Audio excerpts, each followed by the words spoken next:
So they can't. All right, boys and girls, it's time. Haven't heard. Kevin said he wasn't going to be here. Oh, Kevin said he was going to not be here? No, he said he was going to. He was at that conference for Farm Bureau. I remember. Good evening, everyone. Welcome to this Thursday, September 5th special meeting of the Tippecanoe County Council. I'd like to call it to order at this time. And please join me in the pledge to the flag. Pledge allegiance to the flag of the United States of America and to the republic for which it stands, one nation, under God, indivisible, with liberty and justice for all.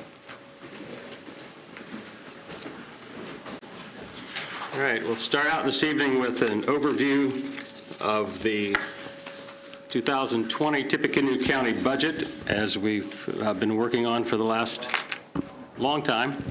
But we'll turn it over to Auditor Bob Plantinga. Okay. We started last week, for the public who weren't here or aware of it, we had budget hearings last week, the beginning of last week. I think that was last week. And we went and did a lot of budget cuts. We looked at the revenues, and just a summary of those couple days of work. We received requests for general fund exceeding revenue by $7.8 million, which means that we had to cut a substantial amount of money. The revenue estimates that the council went through were increased by $1.8 million, and a good chunk of that was health insurance money transfer. The 2020 general fund budget requests, the appropriation requests, were reduced by $3.6 million. Some of that was just sheer reductions, and some of that was moving appropriations to other funds. When we were done with budget hearings at that time, and final approval won't be until next Tuesday, so these are all tentative numbers, the general fund revenue was 96.1% of the general fund budget. 96.1% would mean to me that we should be able to basically hold steady our cash balance, since we do not spend all of our budget, and we do generally expect to receive all of the revenue that we had anticipated. So that is a number that we have shot for. We have done 95% already. I believe we have done 93 back a few years ago. When you do that, you tend to trend down a little bit on your cash balance at the end of the year. Currently, right now at budget hearings, our general fund requests exceed the revenue by $2.1 million, and that is that other 3.9%. The budgets reflect, we had a salary study done by Wagner and Sheely, is our vendor, who gave us some new grids and showed that some and most employees were underpaid. And so we did bring those up to the grids that they had given us, plus we added 3% since the grids we received from Wagner were a year ago, and so we wanted to keep up with inflation, and so that we didn't get behind in those grids, almost immediately. The health insurance for the county employees and for what the county puts in, that has remained unchanged for 2020. And we have been very fortunate that our health insurance fund has grown in a cash balance, and so it's been about 4 years that we've had the same health insurance rates, which is pretty uncommon. All of the positions that the commissioners created were funded in the budget as we have it right now. The recorder salary was moved from the general fund to the recorder perpetuation fund. And as I kind of mentioned a little bit earlier, there was a $1 million transfer in 2020 from the health insurance fund to the general fund. And we have had, the health insurance fund has increased the cash value in 2020 by $1.8 million just in like 7 months. So we think that is maybe sustainable for the future, that we don't want to mess with lowering rates, but we do have some money that we are going to have excess money in health insurance of what we're going to need. We've had the jury pay fund. We've not used that as much as we can, and that comes from some court costs. And those are to be used only for jury expenses, and that fund is built up a little bit, so we did move some money from the general fund jury expenses to the jury pay fund. And we will continue to pay some of the county insurance from the Cumulative Capital Development Fund. They were requested in the general fund and moved back over. In 2020, of course, we do have a presidential election, and so that meant large increases to the budget for the election department when you're comparing that to a municipal election that we have in 2019. So that is a nice big increase. The clerk had, I think she had 4 positions that were not funded for 2019, and she needs at least 2 of those. So 2 positions, she had asked for them in the general fund, they were taken out of there, but she does have clerk perpetuation fund and 4D funds, and because one of the employees did do all 4D work with child support. We did remove the funding for a position in probation, an administrative assistant position that was created, I believe, in 2017 or 18, and that has never been filled, and so that was now removed, and they did get a new probation officer, so that was kind of the change there. And we did reduce in the general fund some pauper attorney appropriation, and I don't mean, maybe I need Rollins' help as far, but that was, some of that was going to be picked up by the public defender's budget instead of through the court's budgets. So that's what I had as just a general overview of the budgets. And I don't know if you have any questions or if there's anything else. If you want me to, I can go through the budget line by line. But that's all I have. Okay, thank you.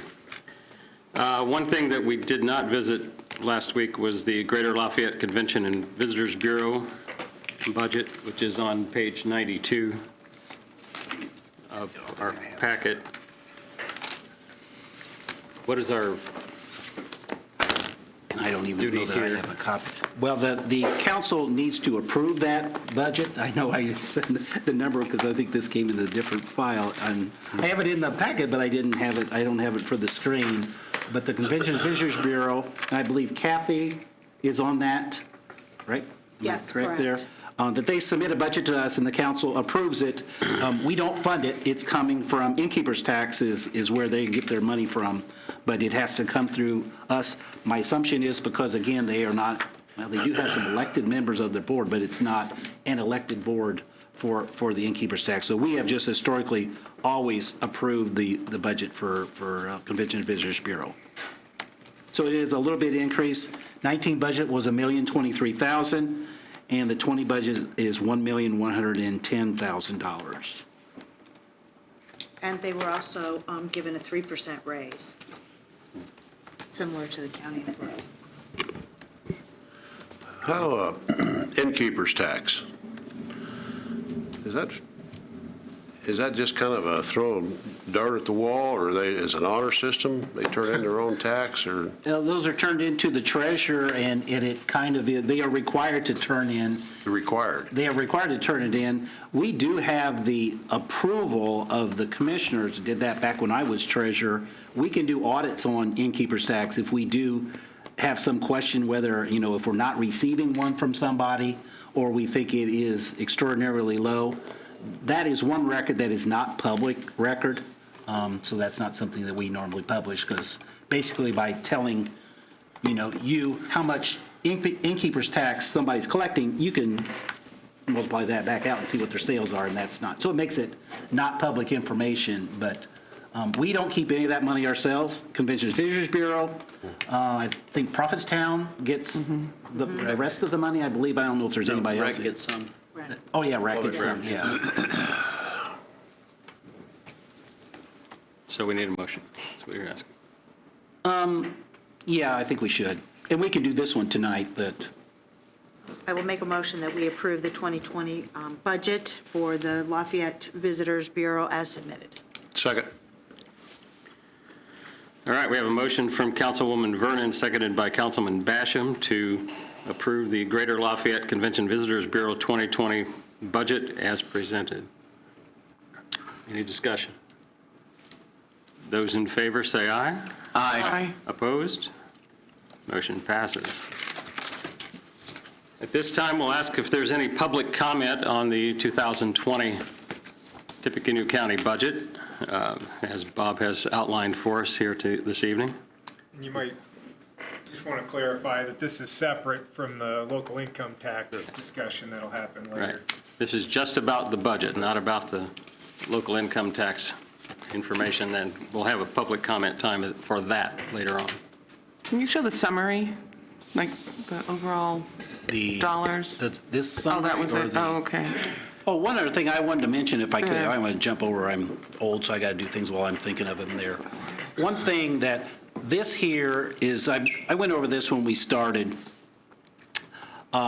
This is the way the state, when they do our approval, they go through, it's an 18-month budget, so we're looking at the budget request for 2020, along with the anticipated expenditures for the second half of this year, so, the 57 million and the 26 million. That is 18 months, and then I'm saying $500,000 of additional appropriation, so we get anyway a total of what could we spend, and this number is what we had our budget minus what we spent the first half of the year. So we won't spend all that, but that's how the formula goes. And it came to 84 million. You get down into, then the revenues for that same period of time is $58.8 million. So there's a big difference there. And then I'm saying that we wanted to have $7 million cash at the end of the year. Now, one thing that this revenue, this 18-month revenue is missing is property taxes for 2019.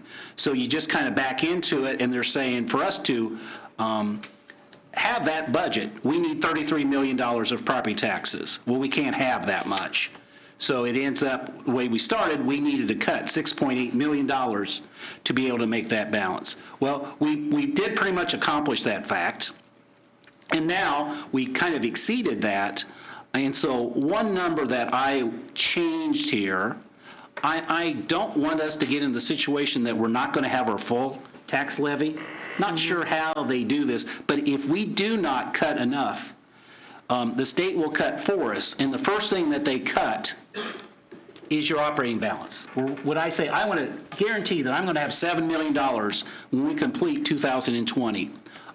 Now, what I did, I raised that to $7,595,931, and that is just to make this number zero, the amount that we need to cut. So I just wanted you to be aware of that, if that is acceptable, because if I left that at $7 million, I didn't really want them to cut our levy by $500,000, just because I advertised that I only wanted $7 million. So if that's appropriate for, okay. And now, this is not the one you're talking about, is it, Lisa? Yeah, that was, yeah. Okay. Yep, thank you. And so we are down here, now you can see my headings. Is that a different heading there? No, I guess it's not. So this is where, if we were going to get 96% of our budget, if we were going to have revenue is less than our budget by, we're going to say we're not going to spend 4% of our budget. What do we need to have to break even? And we started at $5.5 million difference, but after our cuts, I got $56,000 the other direction. So that's why I'm at 96.1%, if that Yep, is what you're wanting to see there. So, yep, thank you.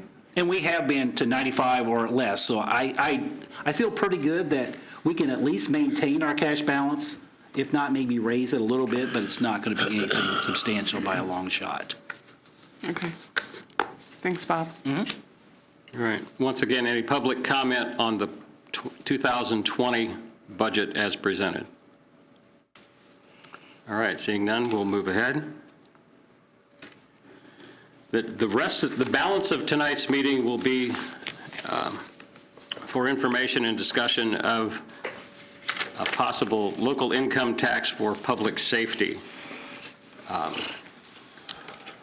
We will have some presentations and from the mayors, the sheriff, the police chiefs, and other public officials, and then we will take public comment.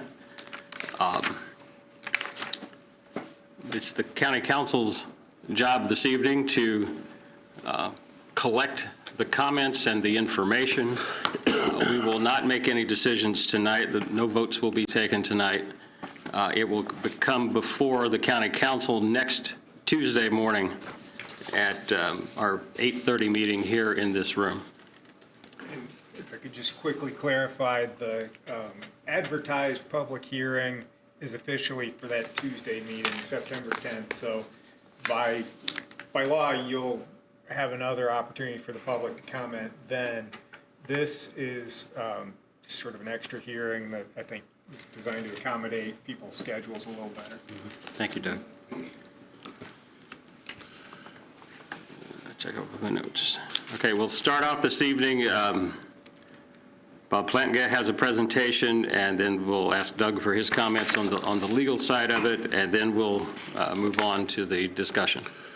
So, Okay, this is just my little overview, which of course, being an auditor, it's more on the number side, not I'm not out on the street, so I don't know really what's going on out there. But this is what we are discussing, a public safety, local option income tax, and so of course, that tax is only on incomes and not on as a property tax. And I don't know if you can read some of my little screens to get as much words in there as I can, but this is the Indiana code for public safety, and some of this is intended more for on the county side than maybe the cities.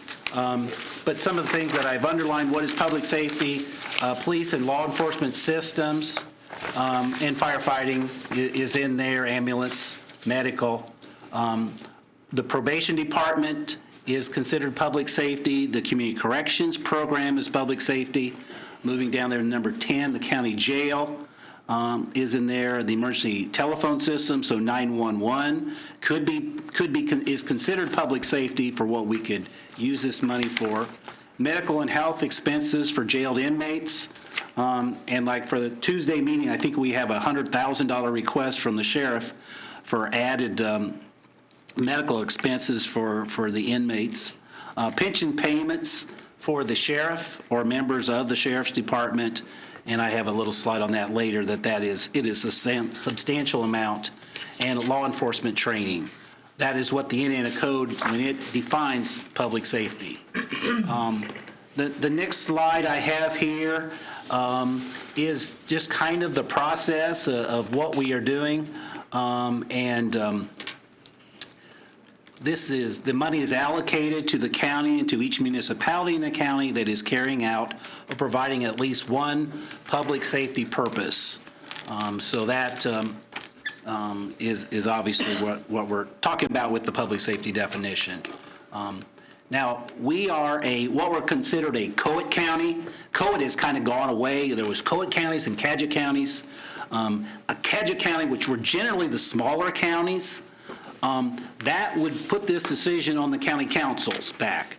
This one, since we are a COIT county, this one is decided by the income tax council for the county. And the county council has, on my little chart here at the bottom before the total, they have 33.74 votes out of 100. And these are based on population.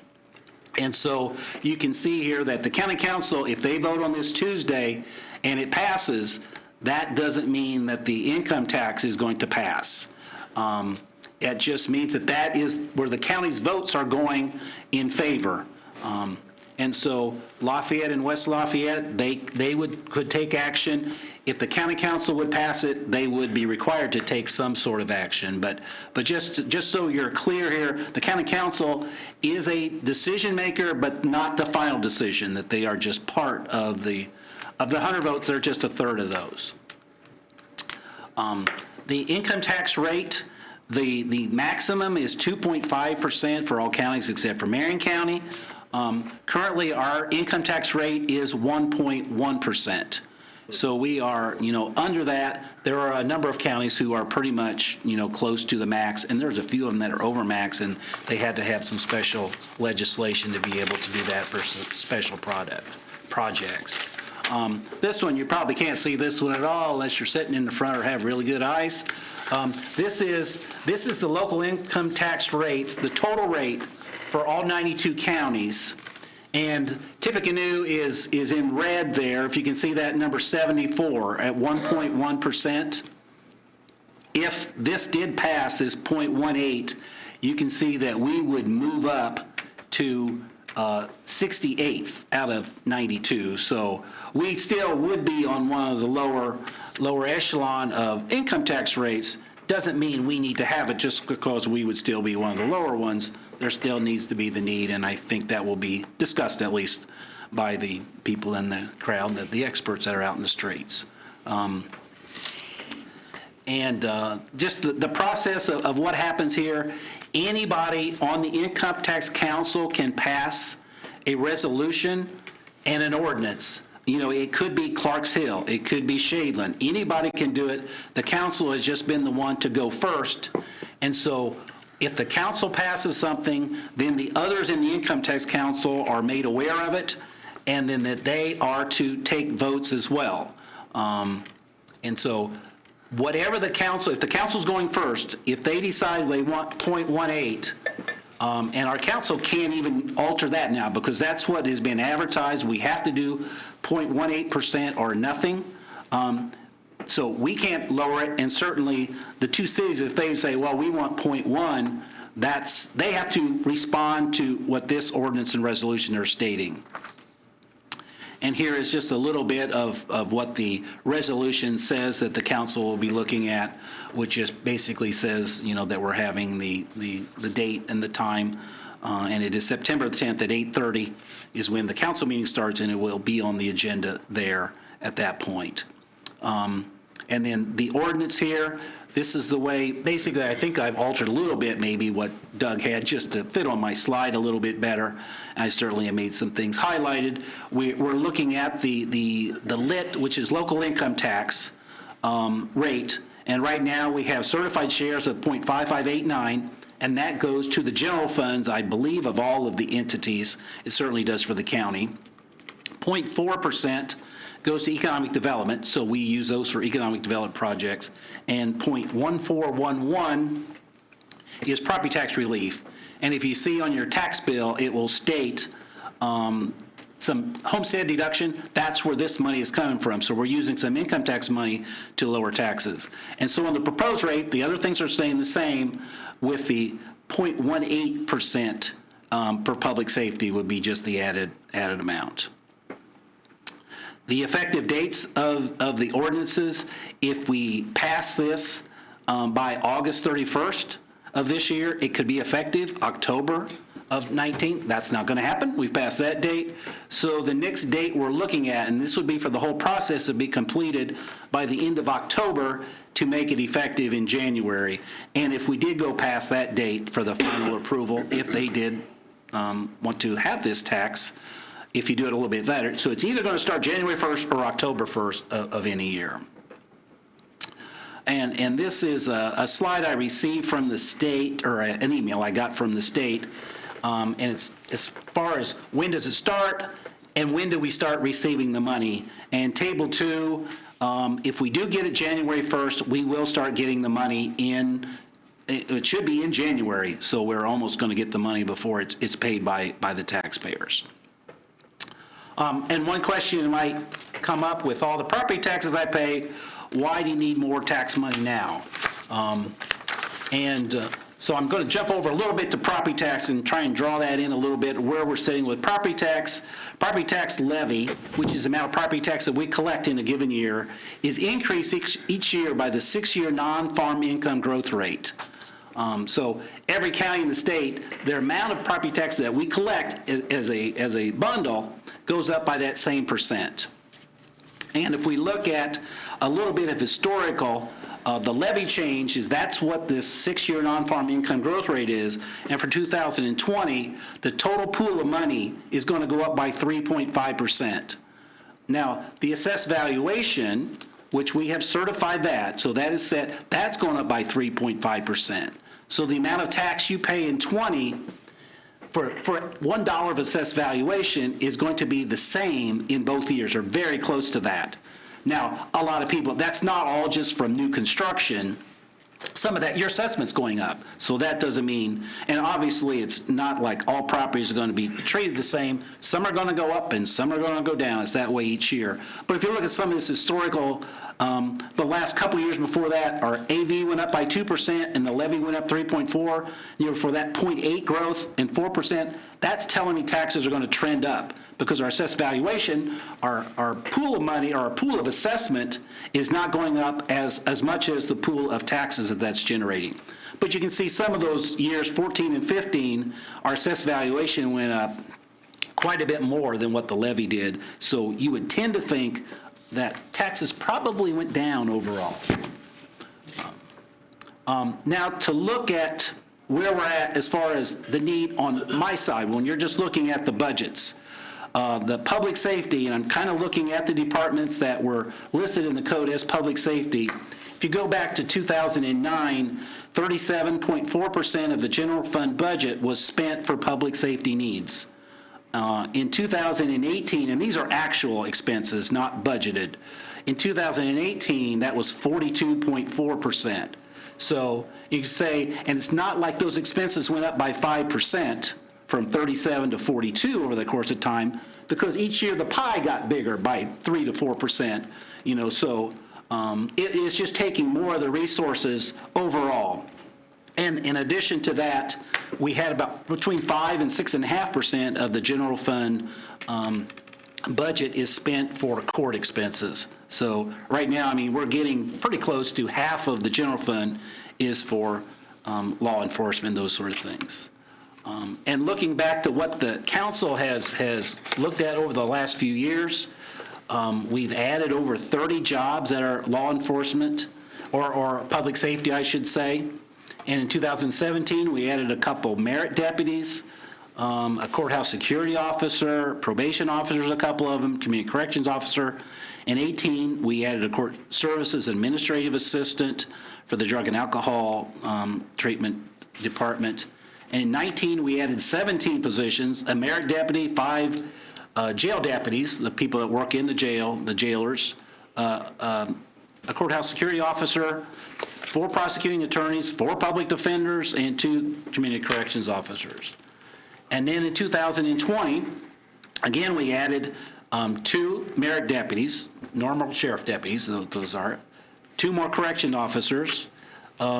This is for 20, a sheriff sex offender registry property position, not sure exactly what they do, but sounds fun.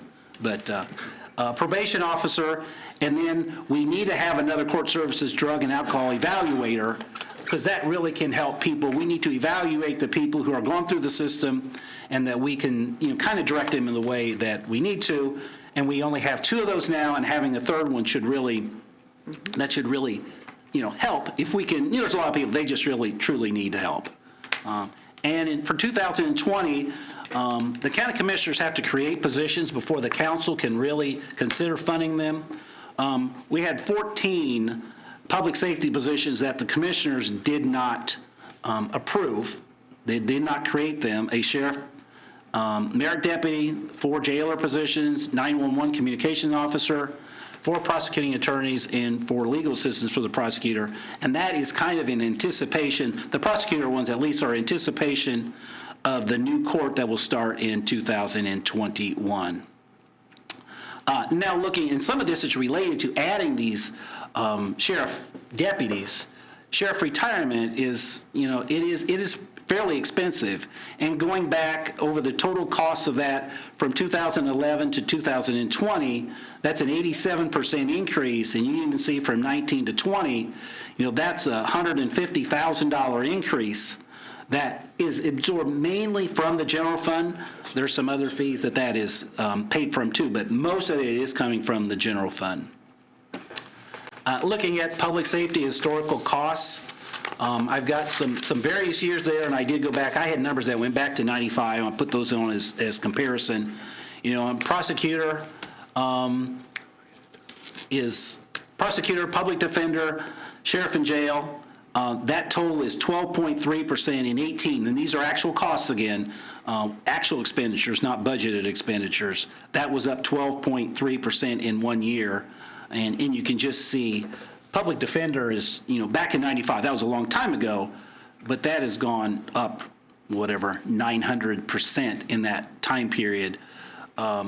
Where I did look at the auditor budget, and I think the auditor budget has not doubled from 95 to 2018. So these are extraordinarily high increases compared to the non-public safety departments that are funded. Now I'm trying to do an estimate and this is just in my little mind, and I don't know exactly how this formula is going to be, but I am using the EDIT distribution, the economic development money, as a guest to use this. It's the same people that will be receiving this, so I think this should be fairly close. The rate for EDIT is 0.4%, so I just kind of move that down. And so I'm saying that we could receive like $8.25 million for the year in total, with the county receiving $4 million, Lafayette 3.1, West Lafayette just about $1 million, and then the towns would receive, some money, which could be helpful to them as well. One thing that the Income Tax Council needs to consider is public safety for the volunteer fire department or the townships. And this is just to know, and this money will be taken off the top before any distribution formulas were applied. But the townships may apply annually for some of this income tax money for public safety. And then the Income Tax Council would vote on that, yes or no, to their requests. And so we do have, all the townships have either individual fire departments, or we have a fire territory which has a few of those put together. Tippecanoe Township, Battleground, Perry, Washington, and Sheffield work together as a fire territory. And this is something that potentially could lower property taxes a little bit if we could be funding a little of the things that they are now getting money from property taxes. But this is something that we could be thinking about in the future. There could be some requests, and again, the whole Income Tax Council would decide that. What is the impact for a taxpayer? And I just use the $40,000 income, and with the deductions that we may have, I'm saying that the increase in income taxes would be about $65 for the year for a $40,000 income. And so that would be like $5.42 a month. That's not totally insignificant, but we do obviously need to have a safe community. Impacts. If we do have more money that we are giving to law enforcement and to fire, and we would have increased law enforcement on the streets, we could potentially reduce some property taxes in the townships a little bit. And we are, as the pie pieces are getting bigger for the general fund for public safety, it makes it a little more difficult, because we do have increases of needs for the non-public safety departments in county general, to be able to allow them to get the things that they really need to. And I know the priority needs to go to law enforcement first. And again, we would still have one of the lower tax rates. And we are facing the cost of a new court in 2021. The benefits, and whether it's the benefit, this is by all working citizens. If you live in Tippecanoe County and work, no matter what county you work in, you would pay this. And so it is also low impact on fixed income citizens, since if you are Social Security only, more than likely you're not paying any taxes on that. Since it's an income tax, if you're not working, you're not paying that. And one benefit is it's paid out of your paycheck, so it's not like property taxes where you're paying it a little bit. You're not going to write us a $57 check a year. And one of the downside that I would maybe see is this is an income tax, so business and industry do not pay the tax. The employees for the business and industry would, so the Subaru themselves wouldn't be paying the tax, but all of their employees would. So, and if you do not live in Tippecanoe County and work in Tippecanoe County, we would not be receiving any of that money. And now just a little map here, and Tippecanoe County is right above the one, I would call it aqua. It's the ones that are not colored at all. Those are the ones that do not have any lit public safety. This is just the public safety. And most of that little light brownish, that is like 0.25%. The ones that are the bracket that we would fit in would be those green ones. So if we had it, even with the ones that do have the public safety, it would be one of the lower rates. And now this is a copy of our webpage. This presentation is put on our webpage. If you want to pull it off of there, you can go to tippecanoe.in.gov, and you can either search for auditor, and it's under the budget division, or you can go to /174/auditor, and it'll take you, and that's where you're going to see where it takes you, and just click on budget information, and then it's going to be the first thing listed, and this PowerPoint is there if anybody is interested in that. So that is all I have. Are you done? Yeah. Bob, could we go back and revisit the public safety historical cost? Just want to glance at that again. Trying to build a case here. Okay. Public safety historical costs. Get that pulled up.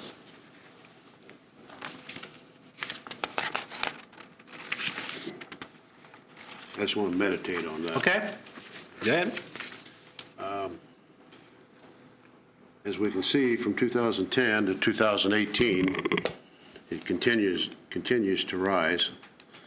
How does that parallel with our budgets and our income, our revenue that's generated? Like, how did we survive in 2011? And just kind of, can you expand on that a little bit? How did we balance the budget? Yeah. Is that right. what you're? Yeah, I mean, the need was there then, so the need is now. So Yeah, that. how did we tweak the numbers to? Well, I think in some Satisfy, ways, we've had a lot of the non-public safety departments, what can we do to do things? We've moved things to other funds, and well, let's see, I can't really respond to like the 2010, 11, 12. I was treasurer then, I wasn't auditor, and I'm not sure if I can remember exactly what happened in those years, but we have had a time where we pretty much held staff in our sheriff's department pretty much through Sheriff Anderson's term and Sheriff Brown. We really didn't increase staff like basically at all. And they were doing what they could, and I think we were safe. But now it's just come to the point that, all right, we've got to do something to, the jail is getting a lot fuller than it was back at that time too, and It's not going to get any better. no. Well, the jail was full, and then it wasn't. Now we're back again. Yeah. And some of it, we were filling it up. We had DOC prisoners in there. The state was, there was times when they were paying us a couple $1 million a year because we were holding prisoners for them, so. And they changed the sentencing so that the level 6 offenders now stay locally instead of going off to the prison. Yeah, we bought a little freeboard there, didn't we, on level 6? Then we take about 80 people out of DOC and put them in community corrections? That was part of it. But, So, I think what happened is, in effect, Department of Correction sort of transferred their people to our jail, and then we managed to transfer some of our jail people over to community corrections. I think the sheriff and executive director of community corrections are going to address that in a few minutes. And so, for my part, Bob did a great job, kind of stole my thunder with a bunch of code sites, which is one of my things. I just want to go over the sort of process again, because it's confusing with a resolution and an ordinance. And so just to reiterate, the county council is one member of the county income tax council. And so what you will be doing, if you move forward, is passing a resolution that is acting as a member, it's exercising your vote as a member of the Income Tax Council to introduce an ordinance to that council. And then, so all you're doing on Tuesday is passing a resolution that casts your 33 point whatever votes in favor of an ordinance that would implement the public income tax safety rate. And then that action would, in effect, introduce that ordinance and then put it on the table for the other entities, the cities and the towns. They would then have to cast a vote within 30 days. And like Bob said, in effect, that means that it's really West Lafayette and Lafayette that tip the balance one way or the other. So, and once again, comments today are great to inform you. This is an informal, you can run it kind of however you want. The statutorily required public comment happens on Tuesday. All right. All right, thank you. So we'll move now to our testimony from public officials. I asked both of the mayors to be here, and Mayor Rosworski, and an early conflict, I think, will be here possibly later on. So Mayor Dennis, if you'd like to lead off.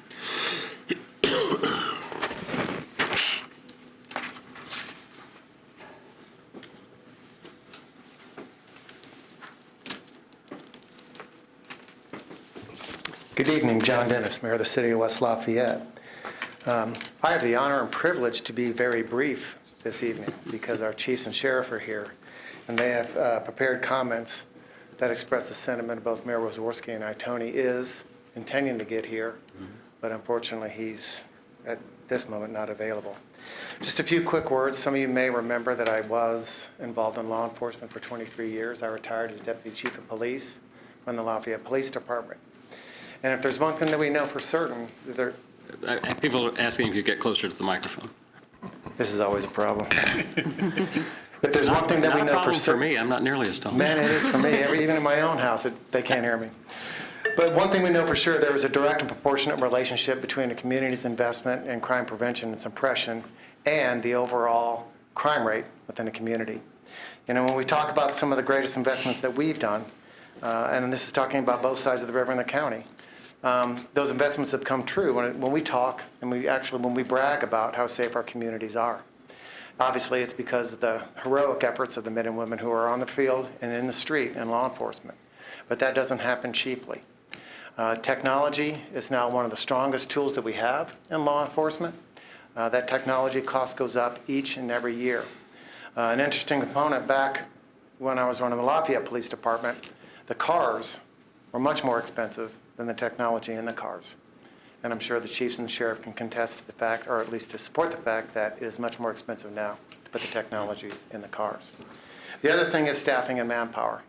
When you look at the situations that law enforcement gets involved in now, again, compared to my time, the more people we have on the street, the better opportunities we have to not just suppress crime as it happens, to prevent crime. And that's something that's critically important. You know, we talk about safe communities, and it has a much stronger involvement than just our feeling of peace and security. You look at the economic development side. People choose to invest in communities where their staff, where their employees, and where their customers are going to be safe. And that's a critical component for all of us.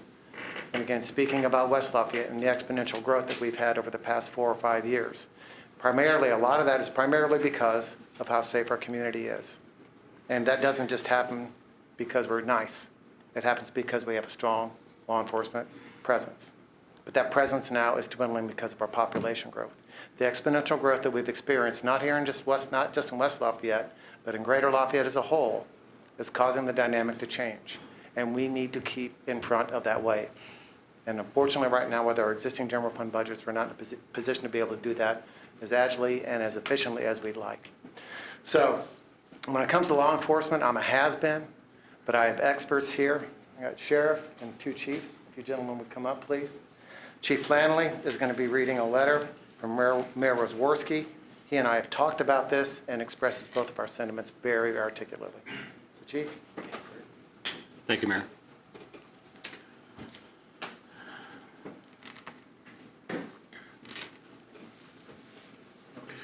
Good evening, everybody.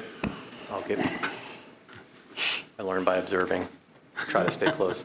My name is Patrick Flannelly. I'm the Chief of Police for the Lafayette Police Department. Before I get into some of the things that I want to speak about today, I did want to read into the record letter from Mayor Rosworski. Hopefully at some point he'll be stepping in. He had a prior commitment, and he's going to try his best to get here. Dear County Council members, please let this letter serve as notice of my support for the increase in the lit that is being discussed here this evening. Unfortunately, I was not able to attend the meeting, but I did want it read into the official record that I support the increase in the local income tax to support public safety in our community.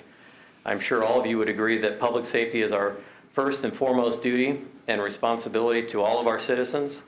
This additional revenue would allow us to provide the facilities, manpower, and the ever-increasing need for the use of technology and software to keep our communities safe now and forever. Excuse me. Again, thank you for your consideration. It is my hope that this will pass in 2019 to begin in 2020, which will help all of us prepare for our projects and be in a strong position to move forward in 2021.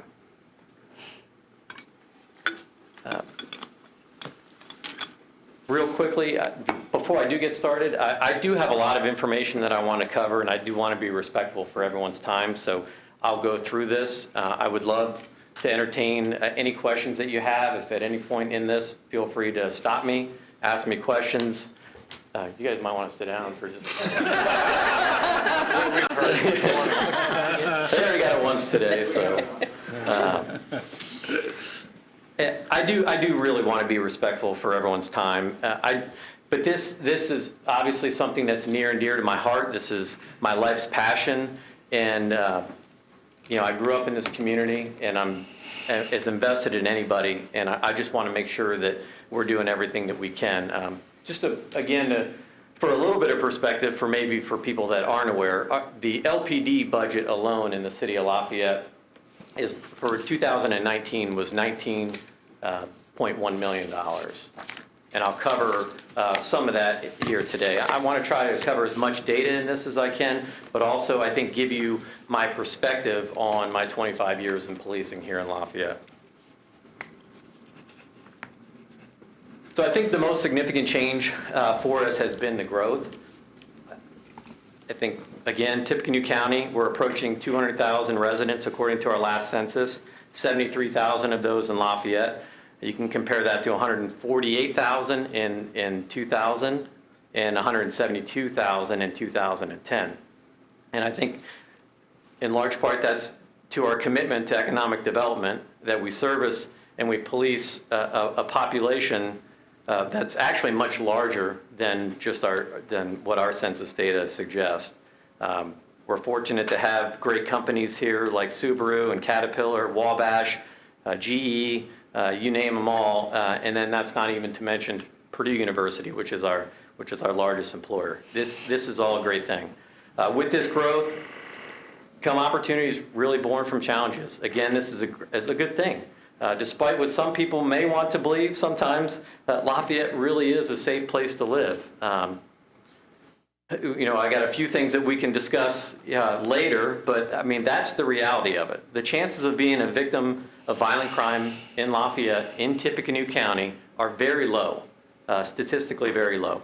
And the further you move away from being involved in illegal activities such as the use and the sale of drugs, the chances really drop to almost non-existent. The problem is that that very small number has a significant impact on our ability to provide public safety. And this is why I think it's vitally important for us, for our continued growth and success, to invest in public safety. It has to remain at the forefront of any conversation that involves growth and expansion, and it really needs to come up front, not on the back end, because once you get behind, it's very difficult to catch up. And just to comment on your discussion that you had earlier on some of your costs, there was a long time where I didn't, as a Lafayette police officer, before I was even in administration, I didn't understand why the growth in the county wasn't running concurrent to that as it was in the city, because I know the demand on their services was there. And eventually we can all do that for a while, but it does tend to catch up to you. And when I got hired in 1995, that was at a wave where we were understaffed at LPD. And not to Mayor Dennis's horn while he's here, but he played a large role in that, and so did Mayor Wazorski, in recognizing that we needed to invest, that we were falling behind, and they did that. So in 25 years, again, in 1995, we had about 80 police officers. We're now at 148 sworn positions with over 40 civilian support personnel. And it's, again, on their behalf, for our sworn and our civilian personnel, that I'm honored to be here today to speak on their behalf for the needs that we have, and to make sure that the community understands that we don't ask for this for for any other reason that we really need it. And hopefully when I'm done, you'll agree with me. And again, the work that's being done by everyone in law enforcement, you know, we have a great collaborative environment, but it doesn't happen alone. Our successes don't happen alone. We live in a great community. Just in law enforcement in circles alone, working with the Sheriff's Department, with West Lafayette PD, with Purdue, the state police, our federal partners, and the list goes on. And that's not even including a lot of the organizations that you support on the county side to help on the opposite end of law enforcement, because those efforts are equally as important to what we're doing out on the street. Crime, as we know, is more mobile than it's ever been. When you combine this fact with the rapid developments in technology in the digital world, you have a new frontier for criminal activity that we are barely scratching the surface on. For a brief example, just in this room alone, if you looked around right now, you won't have to go far to find a friend, coworker, neighbor, or loved one that has not been the victim of an online digital crime of some sort. Phone scams, email scams, identity theft, just to name a few. Almost all of these crimes currently go uninvestigated. They go unsolved, and even, for the most part, unreported. And they're costing us, not just as individuals, but as businesses and as communities, millions of dollars. And it's not that we don't want to investigate these problems, we just don't have the ability to do it on scale.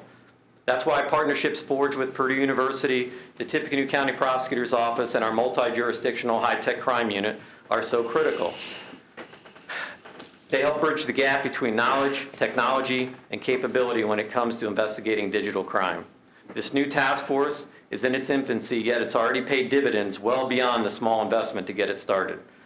We need to heavily invest in this expansion, in the expansion of this unit, not only to solve crimes we don't even work yet, but to solve the ones that we already are: murders, rapes, child molestation, solicitation, fraud, and the list goes on.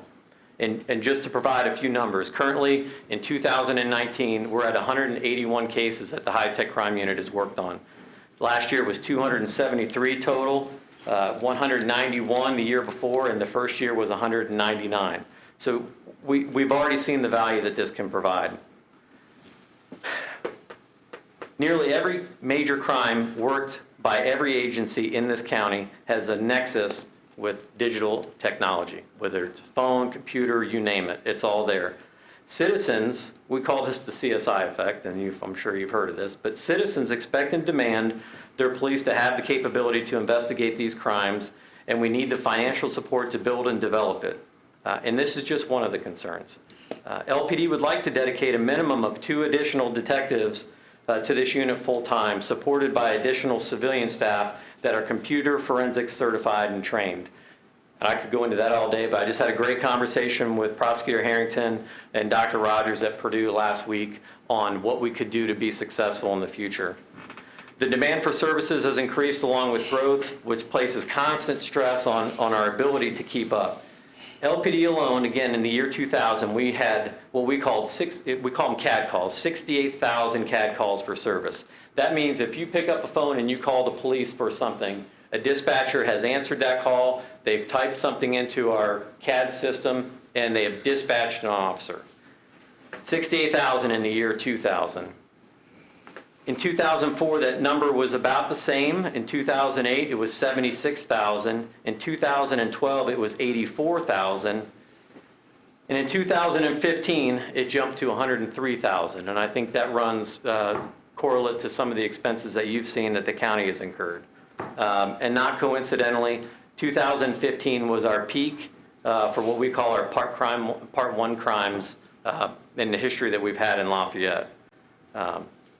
Last year, 2018, we had 107,000 CAD calls. It's a lot. Our 911 communication techs do an amazing job. It's often a thankless job that is overlooked in the public safety ecosystem. The demands on our center has forced us to add positions to accommodate this. The demands place a premium on staff that can handle the volume, which has led us to several pay increases to adequately incentivize and attract quality applicants.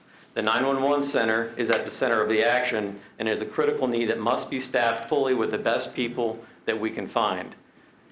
We are now one of the highest, I think, if not the highest paid centers in the state, and we still struggle to fill positions. We have 31 positions, which includes 1 supervisor. And right now, we have 4 openings. We have 2 that we're getting ready to hire, and then we'll have 2 more that we have to find after that. And if you ask, you've already seen it from yours, it's the same situation at Purdue and others, and I'll touch on some of those things. Our current salary right now for a communication tech annually is $48,518.86. Again, like I said, we've added 6 positions in the last 5 years to help keep pace with this growth. And I'll talk a little bit later about how we might be able to mitigate that and partner on things to, again, hopefully save some money and improve efficiencies. While these numbers are raw data, they do not begin to really paint the picture. They start to. But again, with this growth comes demand. I don't think anyone here in the audience or any of our council members here would really argue that. It's common sense. We see it with our own eyes. And as I mentioned earlier, we've doubled in size to meet these demands. Using community-based policing and data-centric approaches, we have been able to focus on core crime problems. This past year, we've expanded to 4 divisions, adding an operations division. This was necessary to accommodate our growth, which enabled us also to create our analysis and response center, known as the ARC. This was a significant investment by the police department, where we're doubling down on our value-driven policing approach. So what does this mean? To provide just a little data perspective, in 2000, we generated, in those 68,000 police calls, we generated 16,000 reports.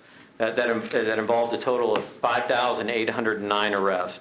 In 2004, it was pretty stable, 16,500 reports, 5,700 arrests. In 2008, we actually we made a change because of the increase that we started to see. And I can show you the 20-year data at some point if you're interested, year by year.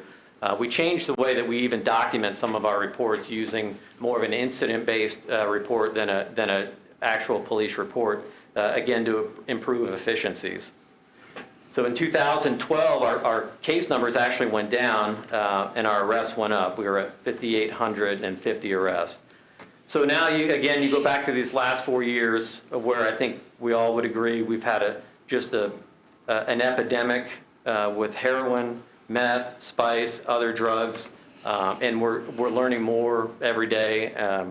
It's kind of frightening sometimes, but again, 2015, 16,171 reports, 6,268 arrests. In 16,000 reports, 6,811 arrests. 2017, 16,957 reports, 8,271 arrests. And in 2000, and then just last year, 2018, 18,420 reports, 9,401 arrests.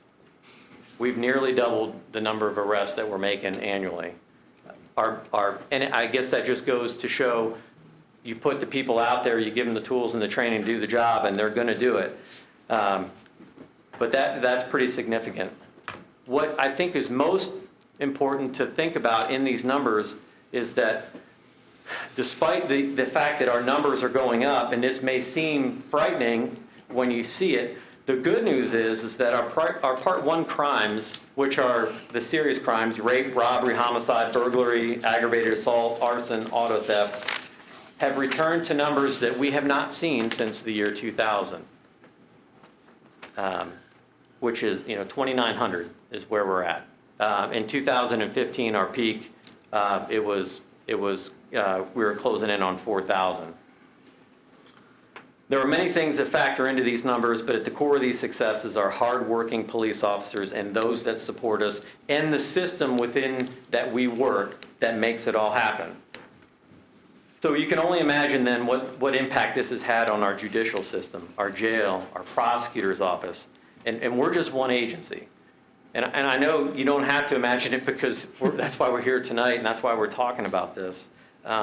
And I know everyone is faced with hard decisions about how to spend valuable resources to meet the demands, which are a byproduct of this expansion and this growth. So on this one hand, we've got this amazing stuff that's happening here, and on the other, we have the byproduct that we have to deal with, that we have to manage in order to sustain that success.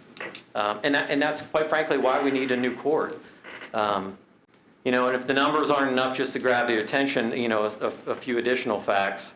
Our community demands and expects high levels of accountabilities from our police departments.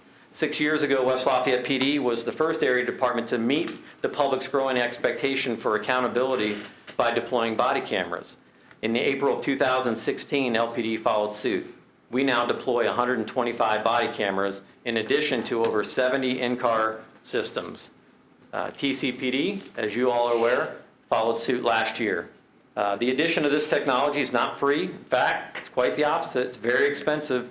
Nearly $1 million over 5 years for LPD alone in our initial contract with Axon, our body-worn camera provider. This technology impacts the entire system as well, and the demands it has placed on our prosecutor's office is tremendous. If you go back and look at that 9,401 arrests last year, LPD alone, you know, doubling those things, and now you add the additional burden of having to review body cam footage and get everything prepared for court, you know, it's just tremendous. There are a lot of benefits that come from that make it a worthwhile expense. But for us, even the deputy chief and I, just last week, having our discussions right now, we're entering into our negotiations for the next round of our body camera project. And there's a lot of additions that have come on to the technology, but our future contract is going to be at least double. So we're looking at $2 million. Depending on the features and the services and everything that we get, it could increase to $2.5 to $3 million over the next 5 years. The only way to avoid this cost is to remove the service. While it's expensive, again, it provides a layer of security and protection for our officers. Many in society mistakenly assume that the police feared and fought body-worn technology. In fact, the overwhelming majority had been asking for it for years. Why? Because they need it. We all need it. Lately, there's a narrative that's being portrayed about policing that's permeating even the most neutral and reliable networks of information, that the police are somehow to blame for a lot of these problems. These are societal problems that we've been asked to participate and solve, and we're put right in the middle of it. And cameras serve not only as a protection for us, but also as the way to provide great evidence to support down the road when it comes to prosecution and other things. And again, this is maybe not a debate for today, but the reason I bring it up is because this is having an impact on our future needs. In fact, the most critical impact. Our people, the constant drubbing is impacting our recruitment and our retention. People are our greatest asset, and employees deserve the best training, equipment, and care that we can offer them. And this investment pays dividends throughout our county in the delivery of professional police services. At LPD, as it is with other agencies, we focus on continuous improvement to be better tomorrow than we were today. In order to meet these goals and expectations, we need the best people to work with, and we need to invest in them. Most people are probably not even aware of this, the damage and the toll that policing can take on the health of a police officer. The average lifespan of a police officer is 18 years of that for a male police officer, below the national average. And I'm not even going to talk about suicide numbers, which exceed even those of veterans today. And a lot of this is because of the stress and the tension that's being placed on our police officers today. Wellness has been a passion of mine for a long time. We've been investing heavily at LPD to improve the health and wellness of our police officers, not just because it provides a better service, but we want to hire our officers healthy and we want to retire them healthy, because that has another impact on all of our costs when it comes to insurance. So those are programs that we really need to double down on as well. I'm a big fan of Jim Collins. Maybe most of you have read Good to Great. He has an axiom that I've been using for a long time that I'm a firm believer in. And he says, first who, then what? Meaning, before we can accomplish anything great, we need to have the right people. Then, once we get the right people on the bus, we can decide what to do with them. His quote is, in fact, leaders of companies that go from good to great start with not where, but with who. They start by getting the right people on the bus, the wrong people off the bus, and the right people in the right seats, and they stick with that discipline First the people, then the direction, no matter how dire the circumstances. And that's where accountability on our end comes into play, where body cameras can help us with that and making sure that we get the right people. And I'm not an alarmist, but I want to stand here today and I do want to sound the alarm that the circumstances in American law enforcement are beginning to become dire. As you've heard or will hear from my counterparts, recruiting is difficult at best. Agencies across Indiana and the nation are creating incentives to attract the best people. We've been doing this for LPD for more than a decade, offering lateral transfer opportunities to attract the best and the brightest. What does this create? An arms race where the officers are becoming more and more mobile, getting trained by one agency, and their cost that agency's cost only to move on to another. We have been the benefactor of this process, and we have given officers to other agencies. The problem is that there are cracks in the system that are getting wider.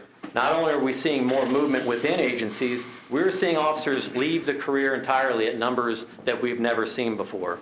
This used to be a calling, and now it's become a job. And the economy's great. People are finding a lot of opportunities. And when they get out on the street and they realize how difficult this job really is, they go elsewhere. And I can attest to that. I've lost 2 officers in the last month to outside opportunities. Turnover is not, it's very costly, not just in terms of the money spent, but for every officer that leaves an agency, it's a 15 to 18 month void. That's a gap that we can't plug and play. We can't hire, even if they come from another agency, we still have to train them. Not to mention the costs that are associated with that. So it takes, again, I won't belittle that point. To me, this is really critical. It takes a year to get someone out on the street once you do get them hired. Another 3 years really before you're confident in them and their abilities, where they're self-confident in that they can go out there and do the job and they can do it well. How dire is it? Maybe we can ask. On top of this, policing, again, once viewed as a very honorable and noble profession, it was generational in many respects, but this is gone.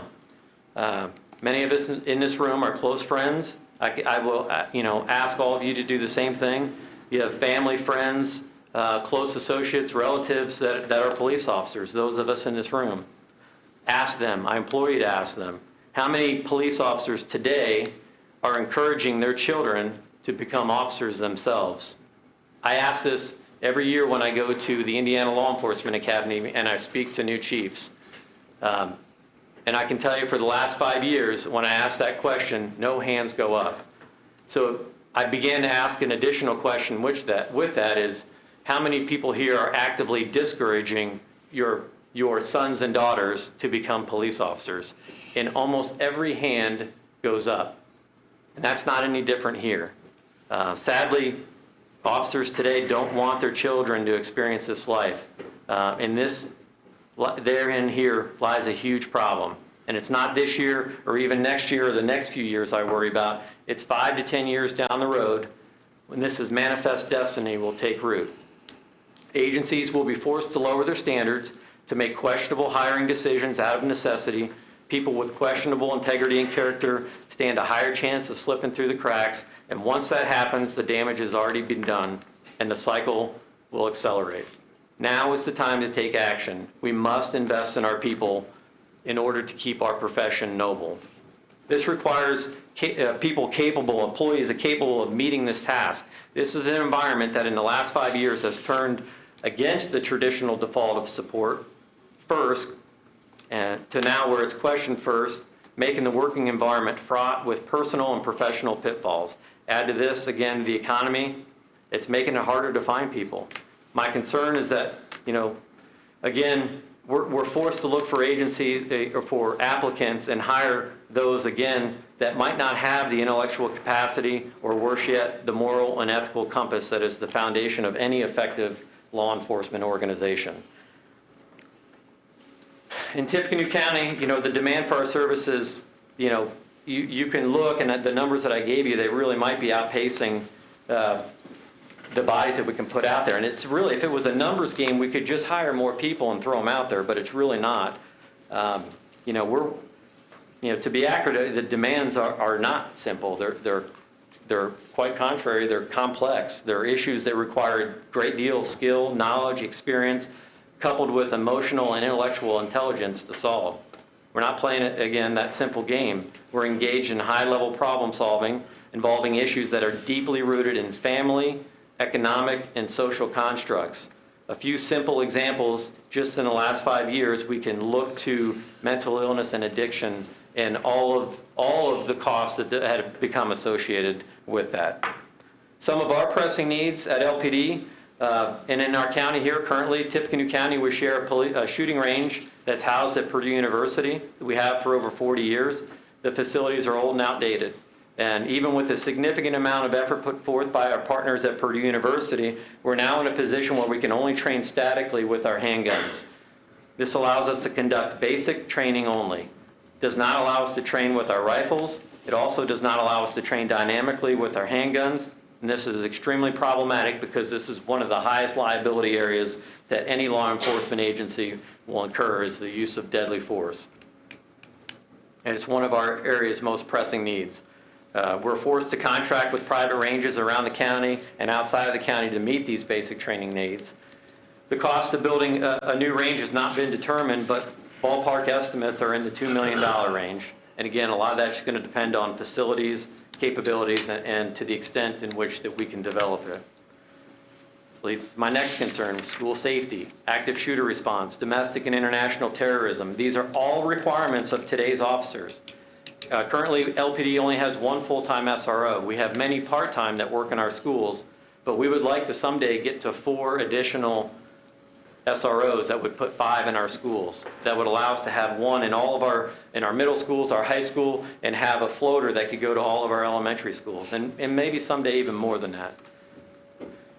Once we have these officers, we need to, again, properly equip them with state-of-the-art weapons, technology, and training to prepare for these events. Turn on the news, it's everywhere. Active shooters, domestic terrorism, international terrorism. Maybe lost, the irony is not lost on cops, but maybe it is on others, that in America, police are the first responders for these types of incidents. Internationally, if you look around, there's not a police response alone, it's a military response. But not here, even in our own community here, some of our agencies and even us have been questioned and ridiculed at times for preparing for these worst case scenarios by taking in used military equipment to try to save costs and expenses so we can be prepared for these events. But we can't do this any longer. There are no tanks on American streets. No police agency has ever put a tank out there. We have, it's exaggerated. We have armored cars and old rifles that have been repurposed. It's no longer going to suffice. We need our first responders have willingly accepted the responsibility to go out there and stand on the front lines. And they're facing it every day. We owe it to them to give them the best equipment that we can, to give them the best opportunity to succeed, because we all depend on it. We all depend on it. I'm heading into the twilight of my career, and I know what's coming next, and I want everyone to be safe, and I want everyone to be the benefactor of the community partnerships that we've all experienced and enjoyed here in Tippecanoe County, because it takes all of us, not just law enforcement, our local governments, our schools, our religious and nonprofit entities, schools, you name it. The list goes on, and it's one of the reasons why I love working here. 20 years ago, all the area law enforcement agencies invested in a countywide CAD and RMS system, and it's served us extremely well. However, it's time for us to plan for the future and take advantage of technologies that weren't even imagined when that system was built. We currently have a task force made up of representatives from all of our area agencies to find out what is next. This will be an expense that must be properly funded. LPD alone pays $80,000 a year for our contribution to our CAD and RMS system. I would imagine and anticipate that our contribution for what the next system will be at least twice that amount, if not more. And again, as stated earlier, since we've doubled in size, our police department that we work in was renovated in 1995. It was done for approximately 80 police officers. We acquired the old armory at 1301 South Street 7 years ago and put it to use as our training center. We've opened our doors and hosted area agencies, not just in Indiana, but from all over, to bring in training. We bring in experts from around the country we do this to try to save cost and to bring in the best training that we can for our people. We've maximized the use of this facility, and everyone has reaped the benefits from it, but it's still not enough space. With this in mind, we've begun the processes of determining our future space and needs. LPD and the city we contracted with RQAW, an Indianapolis-based architecture firm, to conduct the space and needs assessment. Our current facilities combine for about 50,000 square feet, and the estimates are that we're going to need about 110,000 square feet. This study was completed about a year and a half ago, and since then we've reached out to other architects and other design firms, and we think that maybe these estimates might be a little bit low. The cost for building a new police department to sustain these operations, our current operations, and our training center for future growth is going to be about $25 million.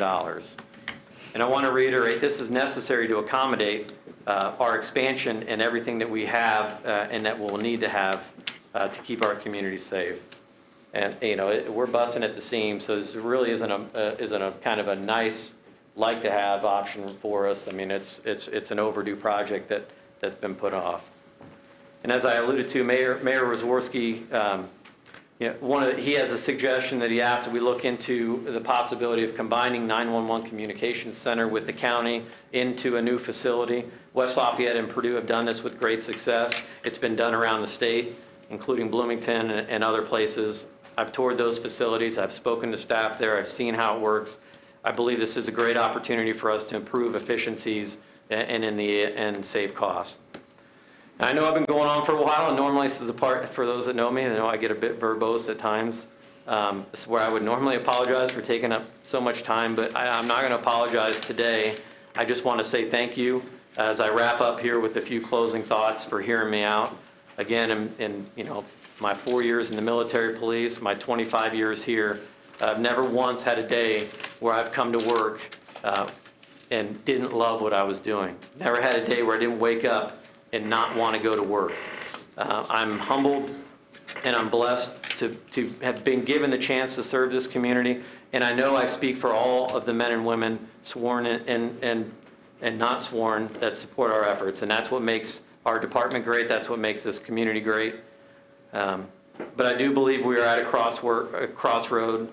I appreciate fiscal responsibility, and I work for a mayor that preaches it every single month in our staff meetings.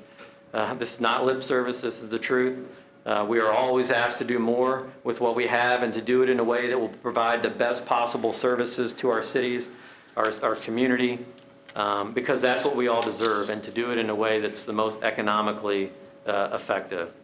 However, at some point, everything reaches a breaking point, and my gut is telling me that in law enforcement, even in our county, as successful as we've been, we're reaching that point, and it's time now to invest. And that's why, again, that I would ask for your support in supporting this local option income tax.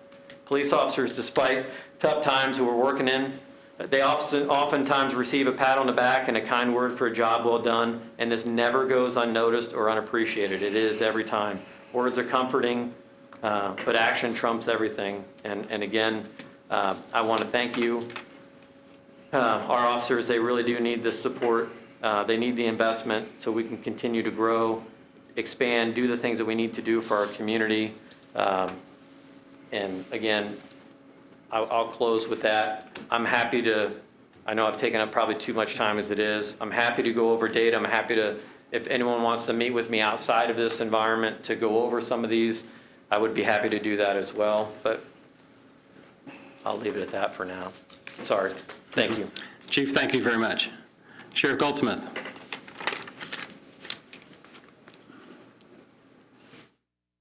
Hello. As you guys know, I just have to pull this down because I'm shorter, but I thank you for the opportunity. I've prepared a little something here. I'll try to stick to it. But what the chief just said, and it was all by design. We're very fortunate in this community that we have chiefs from every agency. We all talk. We text each other. We're on the phone, we email, we are constantly communicating with each other. We talked about this whole thing this morning, we talked about it last week, we talked. So that was all by design. Everything Chief Lanley told you is not just LPD.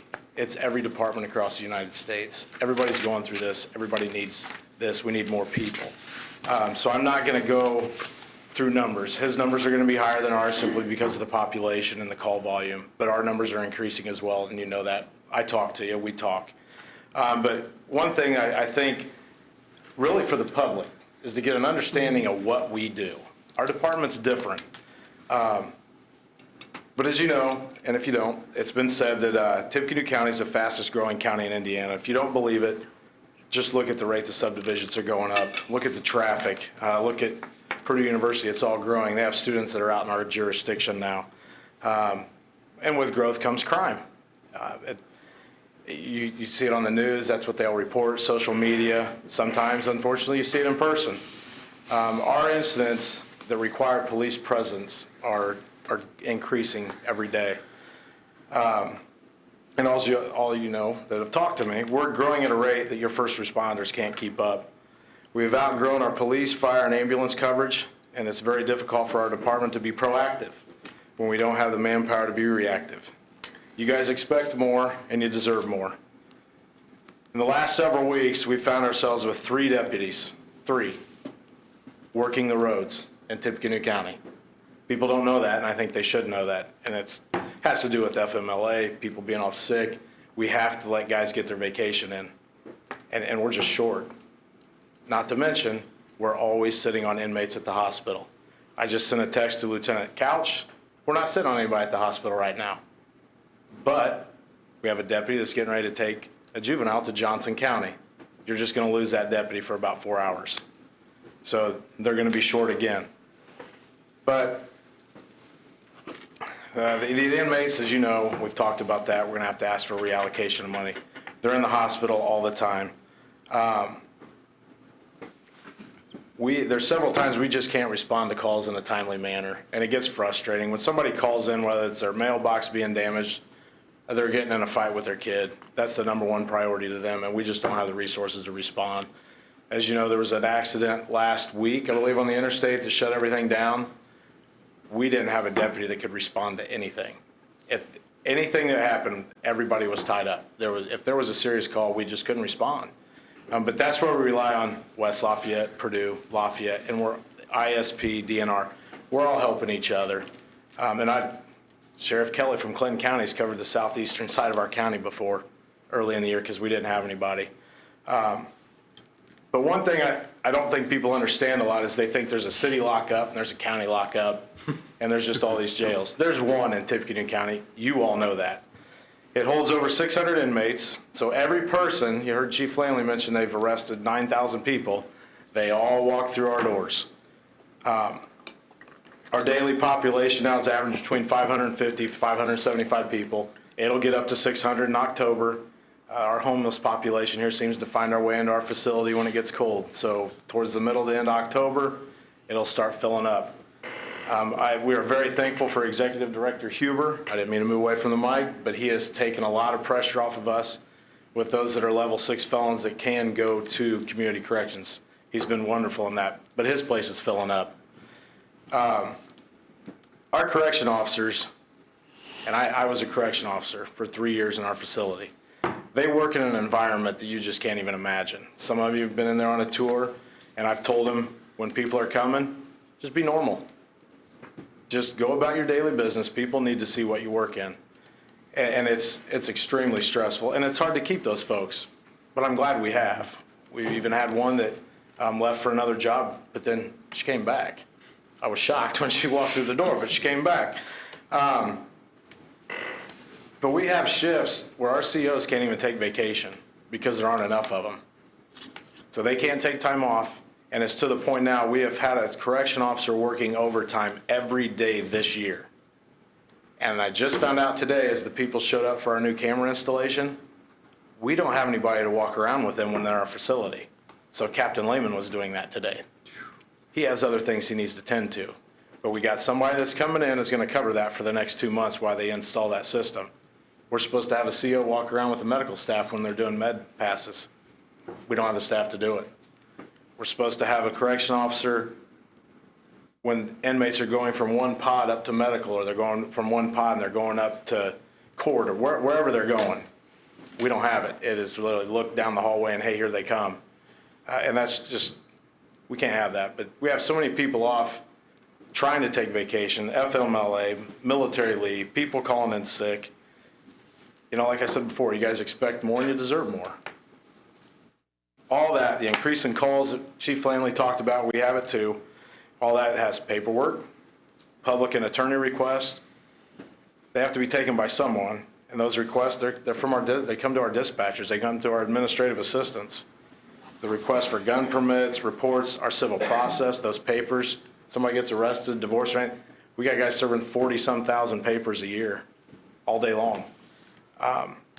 Then you add in, the chief brought up body cameras. You know, that's something we just got into in the last year or so. And now we're finding to redact a 15-minute video took us 2 hours the other day. That was 2 hours we could have been doing something else. That's eventually, that could be absolutely a full-time position because those requests come in all the time. I've talked about the jail because that's our #1 responsibility and people don't realize that. I haven't even touched on how it affects probation, CPS, the fire department. As our population grows, their coverage grows, they can't respond either. And our prosecutor's office. We've all talked about the court. You guys are fully aware of that. All those people being arrested, all those incidents, somebody's getting the paperwork for it. It's our prosecutor's office. There's several things we could use this safety tax for. You've presented them. The main thing I would ask for us, for our department, manpower. We need more people. We absolutely do, and you guys know that. I've told you pretty much till I'm blue in the face, and you listen, and I appreciate that. We're doing what we can with the manpower and resources we have. We're basically doing a shell game, but every time we try to start something new or put somebody somewhere, we find, okay, we've shorted that area and we can't do it. We can't take on more tasks if we don't have the manpower to do so. You expect us to, you don't understand why we can't, you want to help in any way you can, and this lit tax is the biggest thing you can do to help us. You can get us the manpower we need to do the things that we need to do. We finally got somebody back on the DTF. We've filled these dog positions. We have people for the HTCU, but we can't assign anybody over there full time. We want somebody on the HIT team. I would really like to talk to Chief Flanley. This is new, by the way, about putting somebody on their street crimes unit. They do a fabulous job, and I would love for our guys to have the opportunity to be part of that. What happens in the city, it goes out in the county. It really does. What we're finding now is the users in the city of drugs, the people that are selling it are living out in the county, or vice versa. So it all affects, we all affect each other. That's pretty much all I wanted to say, because we do talk so much. And I'm very open with the public when they call me or email me.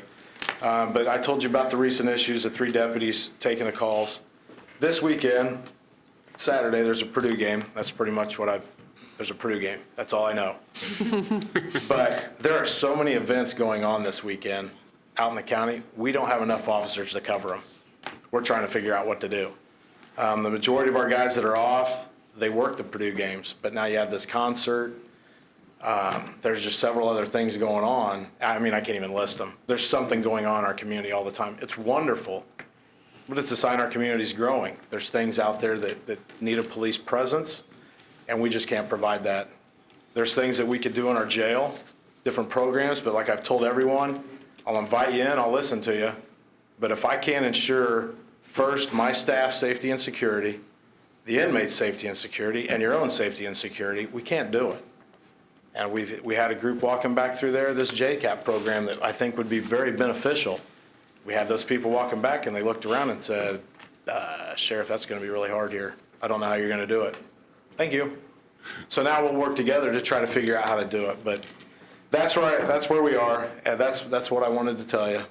Chief Flanley touched on a lot of the numbers. Take out LPD, add TCSO, add WLPD, PUPD, all our calls are going up. The serious crimes are going up. We're sending one deputy to a call that really requires 2 or 3, and we're asking them to do something that really is, it's phenomenal that they're able to do it. I appreciate what they do. I appreciate what the COs do, our transport officers. I mean, we're responsible for all those transports. Once they're booked into our jail, they're our responsibility. Dentist appointments, for females, prenatal care, anything at the hospital, out of the county, Indianapolis a lot of times, but it's daily. Court appearances, coming back from prison, we're responsible for all that, and we're short everywhere just because our population's grown. Really, our jail population. I think when I worked back there, Tracy, there was what? Where'd Tracy go? He Bailed. There's like 225. Now we're sitting, I mean, it's crazy. And back then we were thinking, man, we're short. We had people in B-Pod. You had a football game and there's people laying on the floor. And we're real close to being able to do that again. And it was mentioned earlier about housing DOC inmates. We can't do that. We just don't have room. I would love to be able to do that.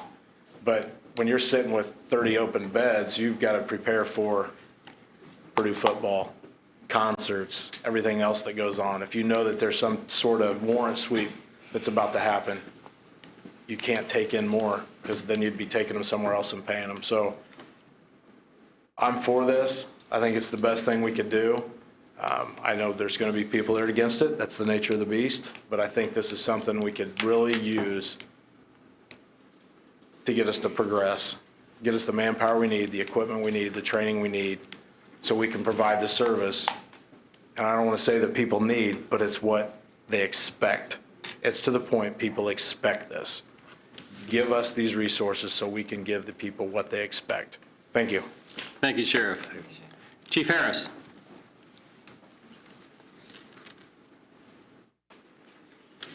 Good evening. My name is Troy Harris. I'm with the West Lafayette Police Department. I appreciate your time this evening. Sorry to take up more of your time. I know we're hungry and some of us are missing children's football games and whatnot, but this is an important decision and I appreciate your time. I have a real short PowerPoint if somebody can accommodate that.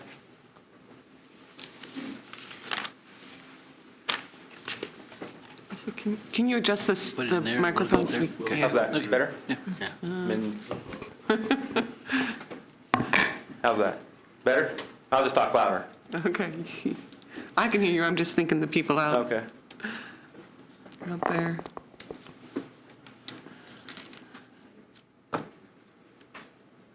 You might have to do it from Bob's laptop, too. Yeah. Should we do it from just Bob's here? Because I'm not hooked up. Yeah. Yeah, I you would think I would have to from do it, Bob's. but And save the file. We'll remind everyone that this is also being streamed to YouTube, This so would be a long game there's for a virus. other folks that may be watching. I know, if you have done Noviate, you don't do that. You only use your thing once. But no, This is part of the know before you go. This is things we're not supposed to. I think we can trust the West Lafayette Police Chief, too. High-tech crime unit, SWAT team. Don't touch that.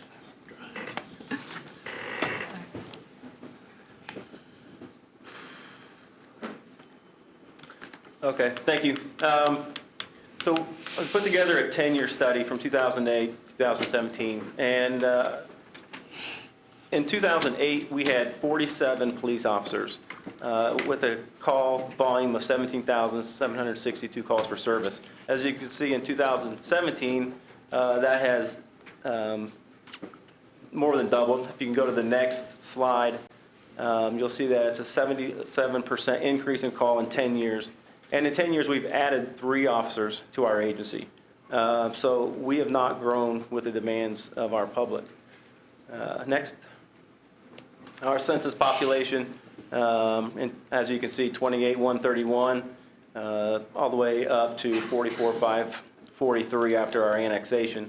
So our population is booming, and I see that to continue each year with all the development we continue to have in West Lafayette. Next. And then that's the overall increase, 58% from 2010 to 2016. Next. That's just some data for how much area we now cover through our annexation. Next. You can skip that. So the IACP, International Association of Chiefs of Police, as well as the FBI, have recommended staffing levels. As you can see, the IACP is 2.5 officers per 1,000 residents, or 1.8 for 1,000 residents for a city of our size. Next. And the FBI is 17 officers per 10,000 residents. Next. As you can see right there, IACP recommends we would have 80 officers. For our city, FBI 76.5, and again, we have 50 spots allocated for our city. Next. And then again, just saying that we're understaffed by nearly 37%. Next. And then FBI, we're 34.6% understaffed. Next. So here's a summary of everything that we've just gone over. Just to recap it, you know, we're scraping by to cover our streets, to take care of the calls on a daily basis, which makes it very difficult for us to tackle some of the other vital things that we're presented with in all of our communities, which is our school safety, you know, our opioid epidemic, our mental health crisis, and then it doesn't allow us to hold community programs to increase our relationship with our community. Our general fund can no longer support the needs of our community, and it can no longer, the expectations on law enforcement is impossible if we don't grow with the level of expectations of our community. I'm not a big tax guy, but this is a must. It's an absolute must. We must have it. We cannot do police work in 2019 like we did in 2010. Our community doesn't accept that, and it's not acceptable. So just want to let you know where we were in West Lafayette, what our needs are, and hope that you support this act. Any questions for me? Thank you, Chief. Thank you. Thank you. Next, ask Jason Huber, Executive Director of Community Corrections.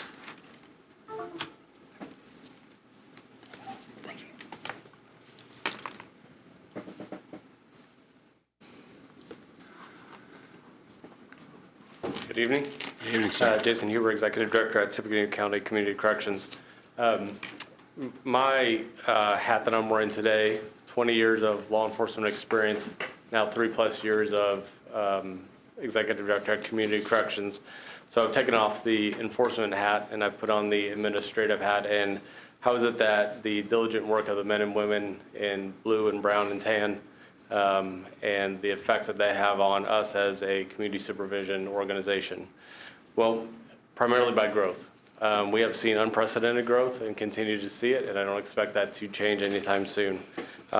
From 2015 to 2019 currently, we've seen an increase of 88% in our population that we oversee. For true numbers, if you want to hear them, 2015, we had 2,055 people on community corrections. 2019, we're projected to have 5,475. So that increase only puts the demand on our staff, our correctional staff, surveillance officers, case management, administrative, and professional staff that oversee community corrections. We average about 1,000 people on various programs on community corrections at any one time. Our population in work release hovers around 140 people. We have a building for 168. I don't have staff to safely keep 168 people in our facility. So we cap it at 140 people, and we always are right around that number. With additional staff, we could bring in more people out of the jail and fill our facility to maximum. Our female population within community corrections has more than doubled in the last 5 years. We see that trend both on the streets and, of course, then in community corrections and sentencings that you're seeing. The female criminal element in that population continues to grow, and what that effect has on a society standpoint, we could talk all night about. I've shared graphs during our budget time, and I don't want to rehash a lot of those, but they're out there to show where do we see the biggest increases: alcohol, drugs, weapons. That is our biggest increase that we see coming through our doors. It's what they see on the streets, what they see in the courts, what they see in the jail, and what they eventually see in community corrections and probation. Those numbers are pretty staggering when you really look at it. I don't foresee those going away anytime soon, so what do we have to do to meet that need? We need an investment. We need an investment on behalf of the community's part to support this tax, to provide more officers on the street, to provide more prosecutors in our courts, more public defenders for those that find themselves in the criminal justice system, more corrections officers in the jail, more assistance for us in community corrections. We can use that staff for watching our population, watching our inmates and our participants, doing more house checks, more compliance checks. But more importantly, that's the correctional side of it. What can we do to help get people successfully through our program? We've implemented a lot of those programs already, and I'm very proud of that. In 2013, we had a 63% success rate of completion rate on community corrections. 2019, we have a 77% completion rate. And why is that? Increase in mental health services that we're providing, increase in educational opportunities, increase in job opportunities for participants, scholarship opportunities, assistance in medicated assisted treatment, networking with community partners and providers to provide these services inside our facility, as well as transferring our participants to places that get them the help that they need for the addictions, for the vices that they are fighting, and to give them the tools to be successful in our community, to be successful employees, to be successful members of our community, and most importantly, to be successful and positive role models within their own homes. And that's ultimately what we're tasked to do. We're all under this umbrella. I don't think that there's anybody from the public safety side that doesn't support this. I'm here to give my full support of it. I'm hopeful that it will pass so we can continue to do the things that we can do to get people that find themselves within our system through it successfully, give them tools to be better stewards of our community and to continue the growth that we see in Tippecanoe County. Thank you. Thank you. I see our Chief Deputy Prosecutor in the house. Jason, do you have anything that you'd like to add? Yes, please.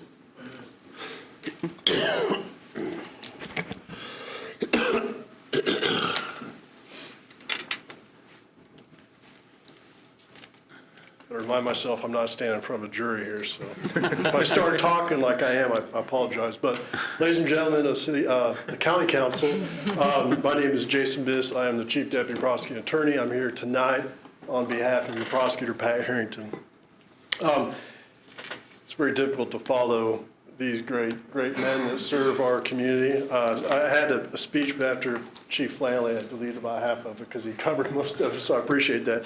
In all seriousness, though, I also grew up here in Tippecanoe County, and I'm proud to be a resident here for over 40 years now, almost 42.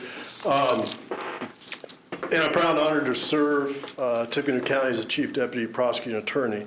Pat Harrington and myself both fully support this proposed public safety tax. We live in a diverse and vibrant community with a strong, robust economy and vast opportunities for all. And I think part of this is due to our strong public safety apparatus that's already in place, as well as law enforcement partnerships.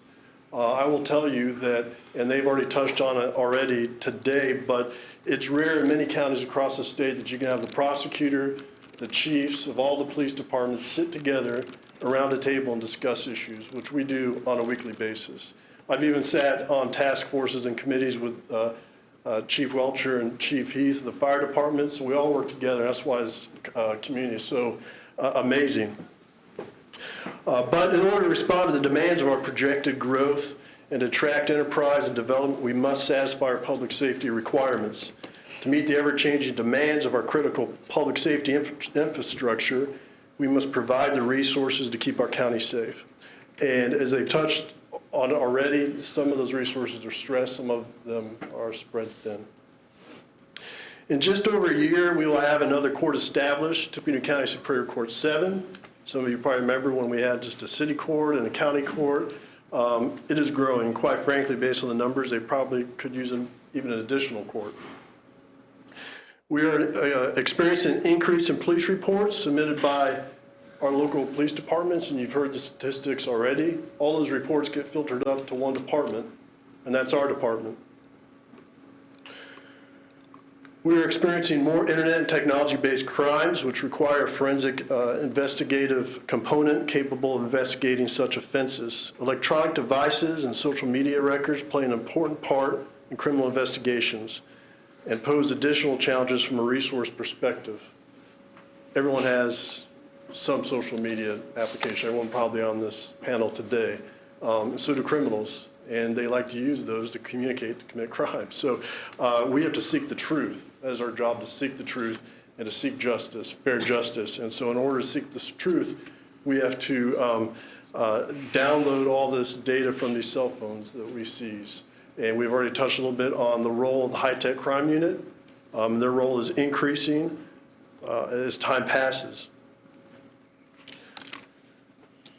The introduction of police body cam recordings, very important. That puts a lot of stress on our department as well. We're not going to hand over body cam footage to a defense attorney if we haven't looked through it ourselves, right? It requires hundreds of hours a month for us to review those, hundreds. Due to these new challenges, we need and require resources to effectively and efficiently prosecute crimes and assist our law enforcement, our police agencies in their investigations. And as you know, for the 2020 budget, we requested 7 new positions, 3 legal assistants and 4 deputy prosecutor positions. And as Mr. Plantica pointed out at the beginning, some of that was in anticipation of this new court, but not all of it. In 2018, our attorneys worked an average of 550 extra hours a year, which equates to 6.5 work days a week. There's only 7 days in a week. That's 10.85 hours per week extra. Our high volume court DPAs, misdemeanor level 6 felonies, worked over 650 extra hours a year. Our office is full of young, excited attorneys. They're willing to work hard for this community, and we also want to keep them. And the reason why I bring up these extra hours is when you compare us to the Public Defender's Office, and the Public Defender's Office operates under the State Public Defender Commission guidelines, they have a maximum case load cap. We do not. We don't control the input. The police departments making the arrest control the input, and we take what we get and we review every case the same. But if we were to use those Public Defender Commission guidelines, those ratios, and apply them to our office, we are currently 9 attorneys short. In 2014, we received 6,660 criminal cases. In 2018, we received 9,111 criminal cases to review. That's a 36% increase. We've talked about some of the drug epidemics in recent past. The drug cases received for review in 2014 were 1,059. In 2018, 2,837. That's a 162% increase. We experienced a 33.4% increase in adult criminal cases filed in all courts from 2015 to 2018. But in our high volume courts, misdemeanors, low-level felonies, 58% increase in a 5-year period.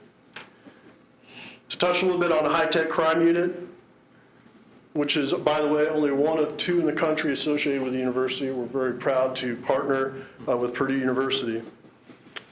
In its 4-year existence, they have assisted on 947 high-profile cases, and without their efforts, prosecution would have been very difficult. That includes 502 search warrants, and each search warrant could include multiple electronic devices. In 2021, our office will be responsible for covering hearings in 11 courts, and our attorneys are in court every day. There's 1 legal assistant for every 6 attorneys. We've not added a legal assistant in 7 years. The Indiana Supreme Court mandated the full implementation of a prosecuting e-filing system, which went online for us in March of this year. which means our legal assistants are entering the initial data that approximately, well, that some of the deputy clerks previously had entered in the courthouse. So there's more strains on our office as well. I'm going to stop my comments at this point in time because I know there are some more people that want to speak as well, but I appreciate your time. As I mentioned, Pat Harrington and myself fully support this proposed tax. Thank you. Thank you, Jason. Now we have the police, or excuse me, the fire chiefs from the cities. Chief Doyle and Chief Heath are here to share with us as well. Thank you. As Chief Richard Doyle, Fire Chief Lafayette, as Chief Heath comes up, I'll say that we will be representing the other half of this discussion and equally important discussion. Thank you. Our greatest need, most of my information deals with the Lafayette Fire Department directly, and I'll let Chief Heath speak about his department. Our greatest need in this area is emergency personnel staff, very similar to the police department. Our daily staffing level is 36 firefighters. If we have 36 firefighters on duty each day, then it's possible for the department to staff all of our response apparatus and our stations with sufficient numbers of response personnel to deliver the services effectively and safely. The National Fire Protection Association, which is kind of the guideline for us, sets staffing guidelines for the fire department. These guidelines take into consideration the delivery of services and safety of our firefighters. It is critical that our staffing levels remain consistent with NFPA guidelines. The guidelines require that we have 4 personnel on each engine, squad, or ladder. Trying to maintain these numbers on all of our apparatus has become very difficult with the ever-expanding growth of our city. As the police chiefs said, this is a great thing that grows in our community, but it has a great impact on us. Over the past 30 years, our department has gone through several major changes. I started in the fire department 36 years ago. We just responded to structure fires and auto accidents at that time. That changed some 20 years ago with the introduction of emergency medical response. Chief Flanley made a comment about the very small percentage of people that are associated or affected by crime in this greater Lafayette area. I can tell you that the other side of that, fire, emergency medical services, and automobile accidents affect anybody from any walk of life in our community. Our run load went from 1,700 runs a year some 30 years ago to 10,000 runs a year. Our department also took on the added responsibility of special operations response, technical rescue. Currently, we are the only department in our 9-county district that to be trained and equipped to respond to structural collapse, trench cave-in, confined space, emergency rope rescue, and we also respond with other agencies with water rescue and emergency or hazardous materials response. So if you look at our population that we serve, it's all 9 counties with those units. This has required us to increase our training division's responsibility and staffing load. Every day we have some of our crews at our training facility learning anything from medical treatment to fire suppression. There's no day that goes by that we're not training on something. All of this consumes is labor intensive. We have 15 frontline apparatus that range in cost from $75,000 to $1.4 million. Each year, the cost of these apparatus increase and the cost of maintaining them increases. Over the past 7 years, the city of Lafayette has purchased 1 apparatus per year at a cost of $5.6 million because our fleet was getting very, very old very quickly and we had to catch up. And in 2020, we will purchase our 7th apparatus at $725,000. Our stuff costs a lot. Bringing the total 7-year cost for us to catch up to $6,325,000. The cost to equip all of these apparatus is and will be $380,000. In the future, the department needs to replace 1 apparatus every year to keep all of our apparatus less than 15 years old. Some of our apparatus are over 20 years old that we run down your streets. Greater Lafayette is one of the fastest growing communities in the state of Indiana and one of the best places to live. The growth of our population, the growth of our commercial and industrial community has exploded. Our department has not grown at a compared pace. Our department has had to increase our plan review and new construction inspection program several times to keep up with the city's growth. Our industrial partners rely on us, the fire department, to respond to their facilities with the best equipped, best trained personnel to solve their changing, very complex problems. Every industrial complex that we have and are trying to attract to this community has different manufacturing processes that our personnel need to understand and different chemicals that our hazmat team members need to be able to respond to. Every new commercial business and every new industrial complex adds work to our already very busy schedule.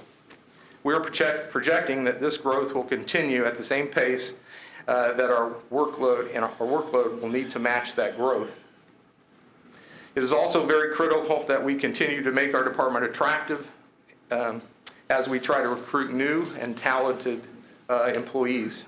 It takes well over a year from the start of a recruit process to putting a new firefighter on an apparatus. So the quicker we can see this process completed, hopefully this year, the quicker it will make an impact on our department and on our community. So I'll turn it over to Chief Heath. Thank you. I appreciate the opportunity to speak. I'll be brief. Chief Doyle has outlined very well what is required by fire departments. I'll touch a little bit on the NFPA. An NFPA requires us to put a certain amount of firefighters on the ground. For a two-story structure fire on a two-story house, our initial response is 12 firefighters. In the city of West Lafayette, my minimum staffing is 12. So in a structure fire in West Lafayette, I have to put all 12 of my people on that structure fire. That's the first response. That's a two-story. If you look to the west, when you walk out of this building, you'll notice there's a couple other buildings that are a little bit bigger than two-story residential houses. For a high-rise fire, the NFPA requires 42 firefighters. You heard Chief Doyle talk about his 36 and my 12, and then you include all the other situations that are going on in our county with medical emergencies, medical response, hazmat, and all of the services that we provide as fire departments. You'll understand very quickly that we run out of firefighters very quickly.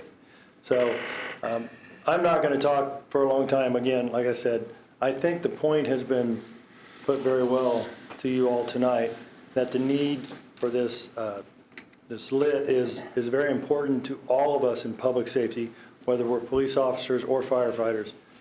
It's needed in our county, and we appreciate everything you do for us, and we would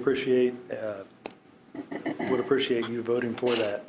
So I'll leave it at that, and thank you for the opportunity. Thank you, gentlemen. I'm not sure if anybody will speak for the volunteer fire department. Is there somebody that's going to speak for that?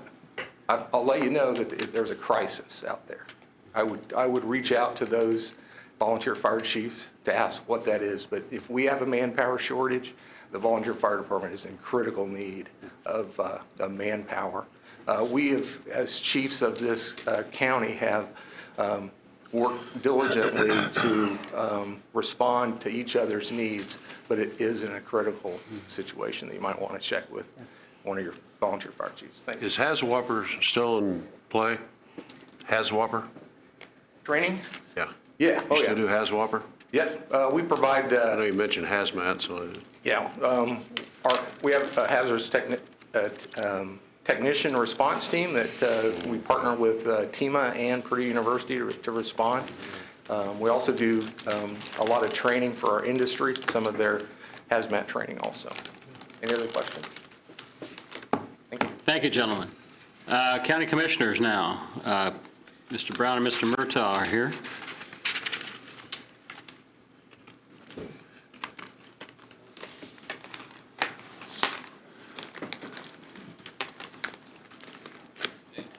Good evening.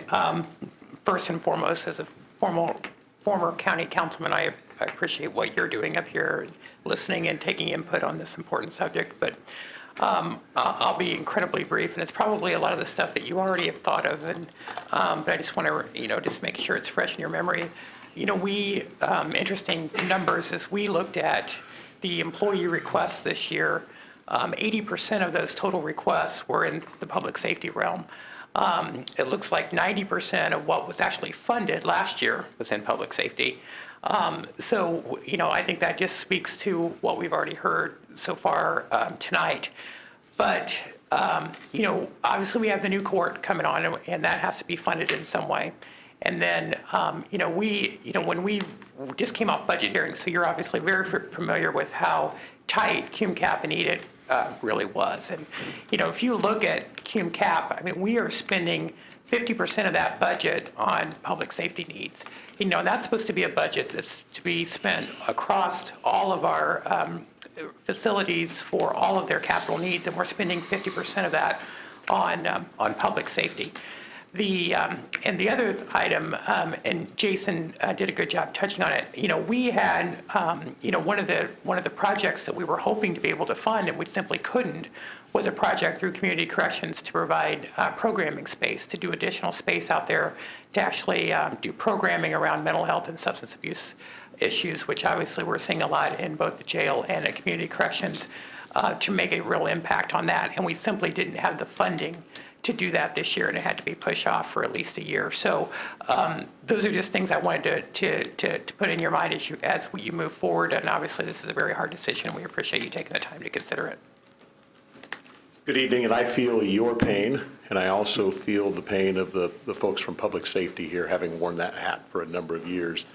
I too will be very brief, and I want to draw your attention to the words that Chief Flanley used earlier. He used the term breaking point, and I think it's critical that we remember that, because that is where we are right now. Bob, you mentioned earlier when you showed the slide that had to do with the budget, the public safety budget over a period of about 10 years, and you mentioned that both Sheriff Anderson and I had seen very little growth in the annual budget and in personnel. That's because we worked with the council, and we were told, quite frankly, that money wasn't available and that we had come through some tough times, and we were innovative and creative in the way that we responded. We were the beneficiaries of several annexations by the cities in our county, and that helped us.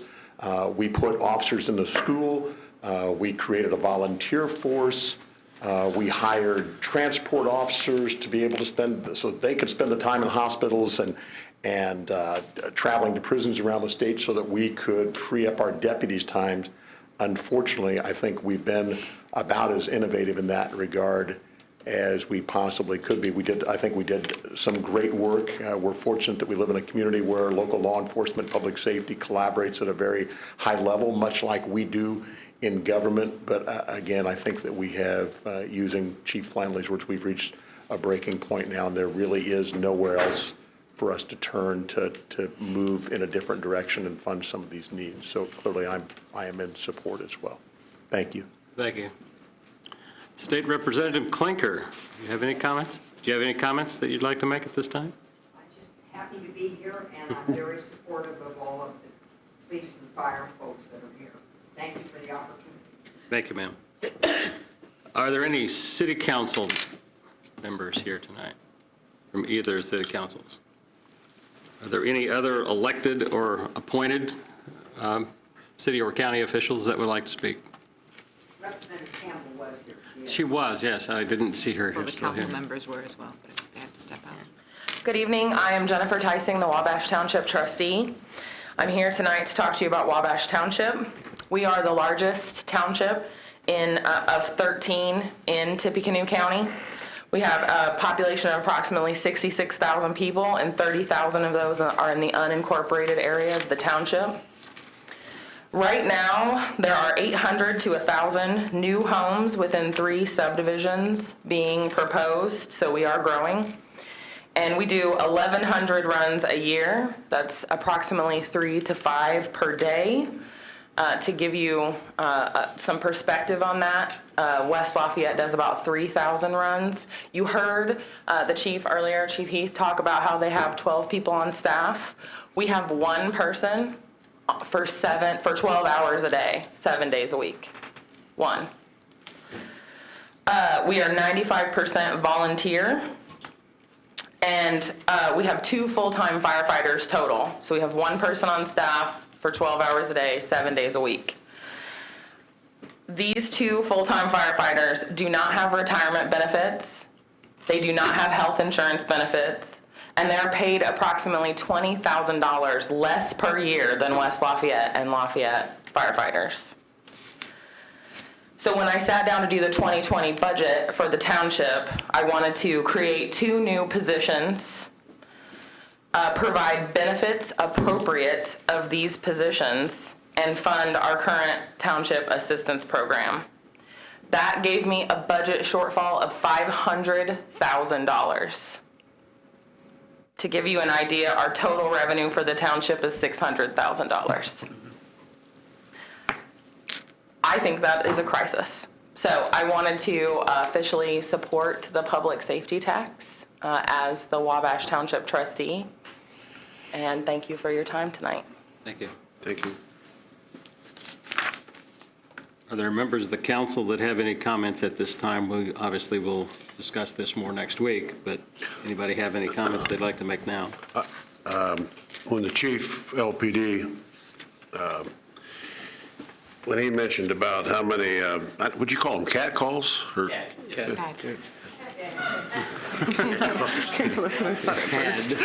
Or spell that We do for have a me. lot of those calls too, sorry. What'd you say? CAD, Computer Aided Dispatch is Yeah, the well, acronym. here it is CAD. bouncing back here. Yeah, it had a profound impact on me because that's 300 calls a day. And, Yes, sir.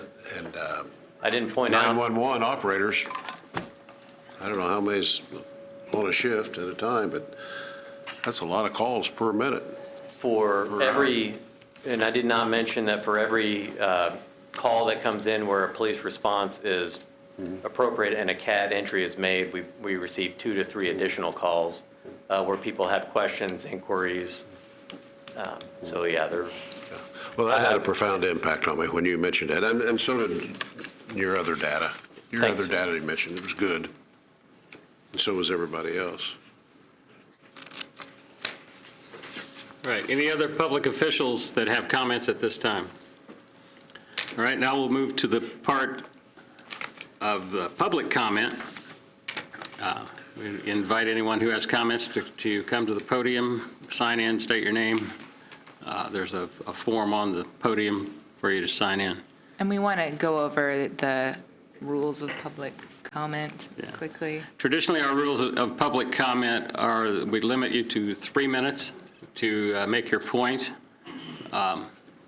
So we would ask that you please try to constrain yourself to that time limit.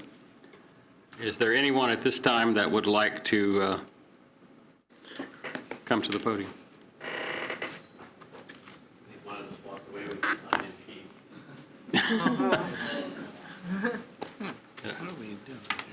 Good afternoon, I'm Perry Barbie. Do we need to address? Probably. Yeah. I don't. John will. Yep. Oh. If anyone knows me. It was there, someone disappeared it, so. CAD, C-A-D, computer. Computer aided dispatch.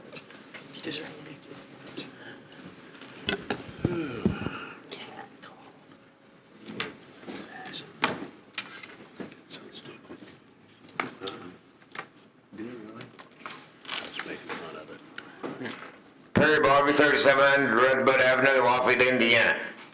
If anyone knows me knows I'm not for raising taxes up at all, but this is unnecessary. We need to do this for our firefighters, our policemen, and everyone. I couldn't imagine what these guys behind us is going through.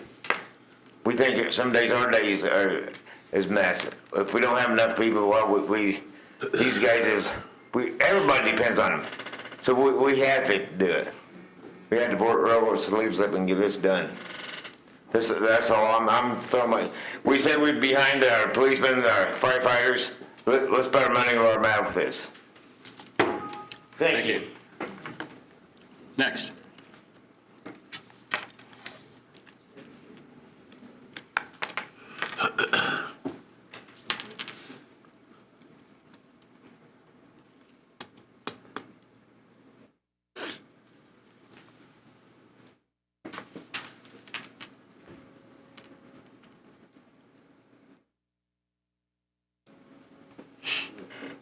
Hi, my name is Trent Cole. I'm not a very good public speaker, so bear with me on this. I emailed the council about roughly 2.5 weeks ago regarding this.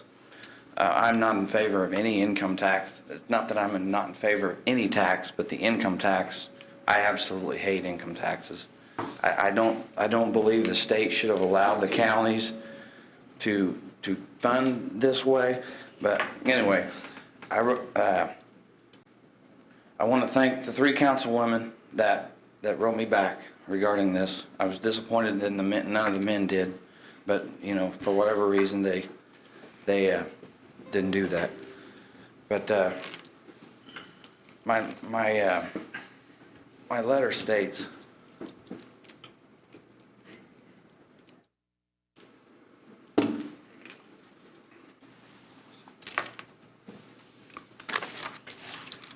sorry, I'm not prepared.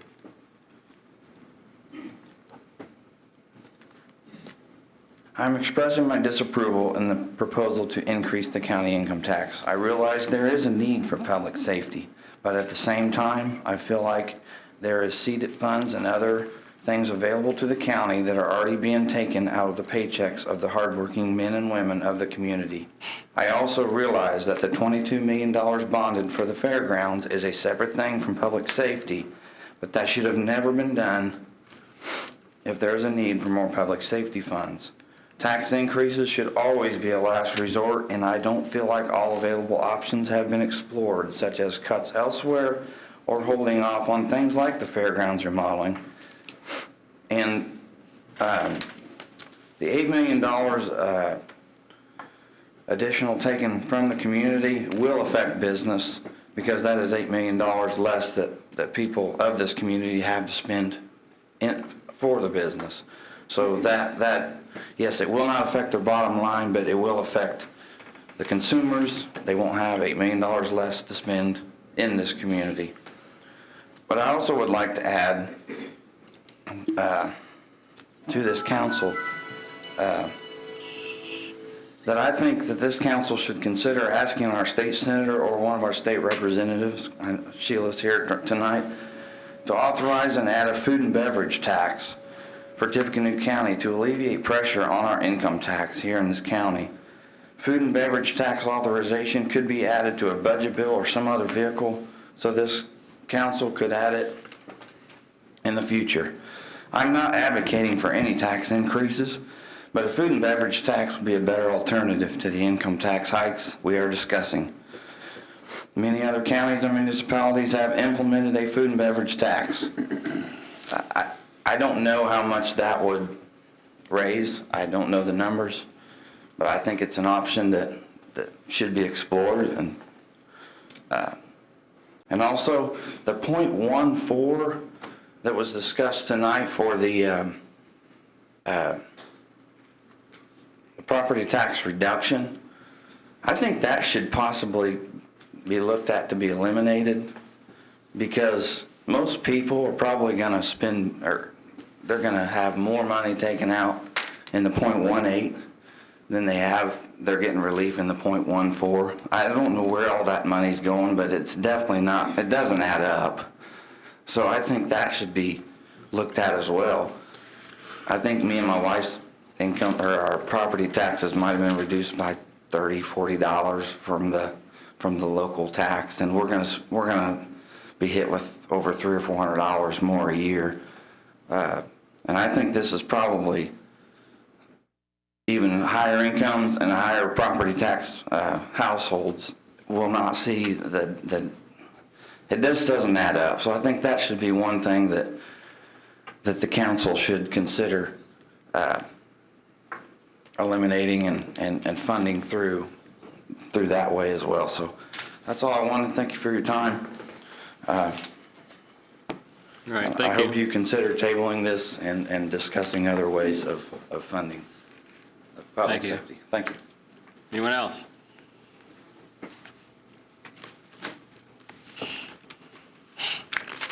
Good evening. I'm going to be brief because I'm ready to go home. But certainly I rise to say I know that I'm probably in past half, so I support this cause that we're here for tonight.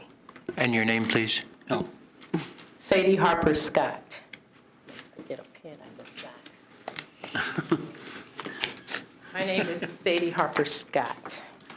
We're having trouble keeping pen and paper at the podium. Yeah.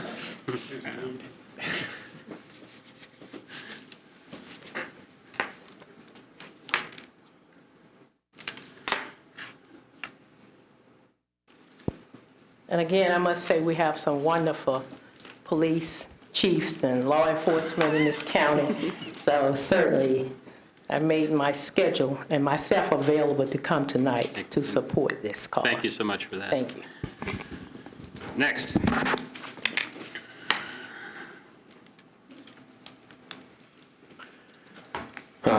Zachary Bale, 124 Connolly Street. Thank you to everyone's service on this council and our public safety institutions and our community institutions and the service our citizens do each and every day in Greater Lafayette.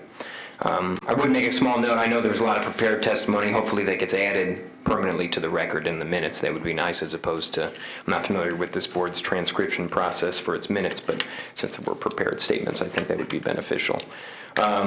And then also, it's been mentioned that there's tremendous growth and development happening in our community that are driving the increases in staff that I think we all agree are necessary. And yet it does pose a fascinating question that this development and growth in Tippecanoe County is not happening in a sustainable way that's allowing us to grow these departments through existing taxing structures. And so that's just a curious thought to investigate further. And then also there's been a great deal of numbers mentioned, the CAD numbers, for instance, in the previous comments. And so anyone who knows me well enjoys actually seeing the data sets, the plans, and the pieces of information that make up those larger aggregate numbers. And so I'm just asking where the public can find those particular data sets, whether it's for CAD, caseloads, inmates. All the information that constitutes these is incredibly important to not only the public, but also elected officials, appointed officials, and everyone else in the community trying to understand where we exist in Tippecanoe County.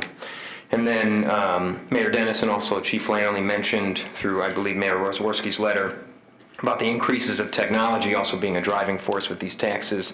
Again, the public deserves some transparency on this front and ask what specific programs, hardware, and other technological services that the police are wanting to pursue with these funds or other funds that become available once this tax is levied.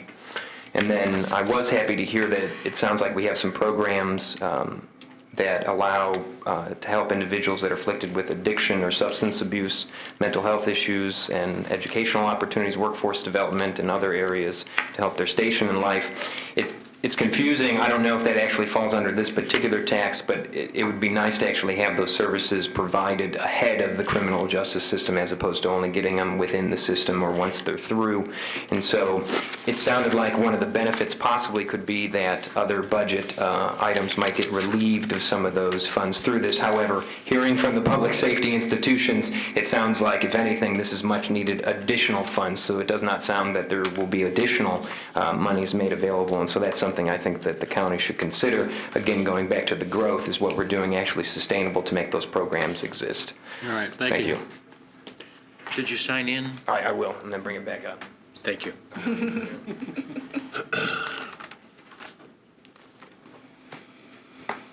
Good evening, Vicki Birch. Those that know that I've served on West Lafayette City Council and County Council know that I ask the questions that a lot of people don't like to ask. Thanks, Zach. But first, I want to say that I have always believed in supporting our police and fire departments, and I believe in living, working, and playing in a safe and secure environment, community. And so I want to thank all of those fire, police, and other safety individuals for their dedication and service. Bob, correct me if I am not repeating this. I'm asking for clarification. You said that business and industry do not pay the lit tax, and that non-city residents working in Tippecanoe County would not pay the lit tax. Is that correct? Well, and the way I understand it, and maybe some of the CPAs in the crowd would tell me differently, but I think this income tax is only individuals, it's individual income tax. Right. And you wouldn't pay it if you lived out of county and worked in Tippecanoe County. Okay, so I didn't So understand. it's you county resident, Tippecanoe County residents would pay this only, whether they work in Tippecanoe County or elsewhere. Got it. Okay, so that leads to my question. Does anybody know what percentage of our citizens are not working?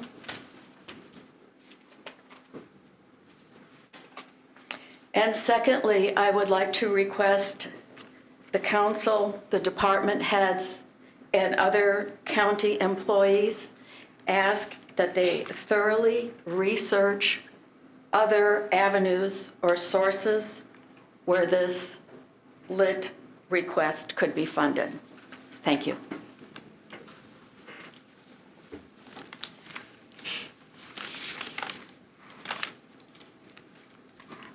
Anyone else? Jennifer. Jennifer Tysing, 912 Princess Drive. I would be remiss if I did not speak to you tonight as a mother. So my daughter is 21 years of age, and she is working in Tippecanoe County and just went looking for her first apartment. She's making less than $14 an hour, just for the record. Tippecanoe County residents have to make over $15 an hour to afford housing in this community. My daughter is one of these residents who struggled to find affordable, decent, and safe housing. Our county is 12th in the country for housing costs for its size. 12th out of thousands. I mean, that's not good. I've seen the list of business tax abatements, and I'm frustrated that we're asking residents to fully fund our needs as a community, these needs in our community. We cannot and will not attract business if we cannot provide the services needed for our growing community. It is also hard to understand the county's desire to have a surplus and then ask these low-income residents, some of whom cannot afford it, to pay an additional tax. Again, I fully support all of our public safety, but I had to speak out for people that make under $15 an hour in our community. It's a real struggle out there. Thank you. All right, thank you. Anyone else?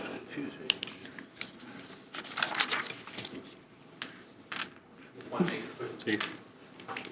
All of our data, LPD, is posted on the city's website, our CAD, and our annual reports. So people can just go to lafayette.in.gov and get those. If there's something in there that maybe you're wanting to see but you don't see in there, we'd be happy to provide it. Just need to get a request to know. Yeah, and as much as possible. I mean, I think Zach has a good point. If we can get your remarks so we can add to the minutes as well, that would be great, I think, for people, for later parts of this process.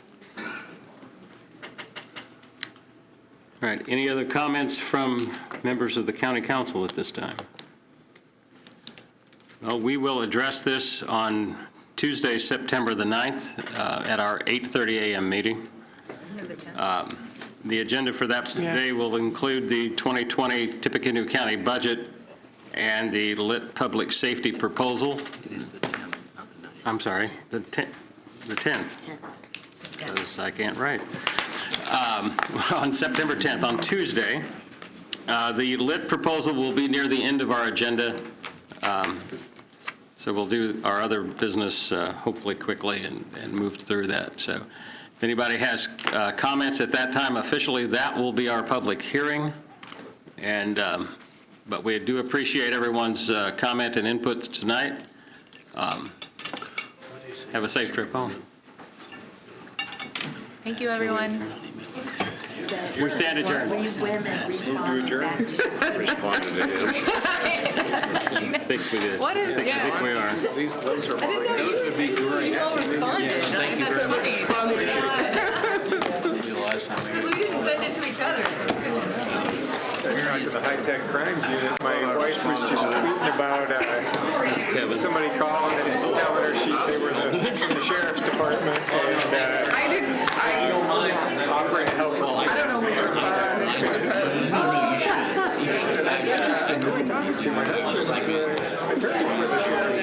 Somebody that doesn't have to be already. I saw a YouTube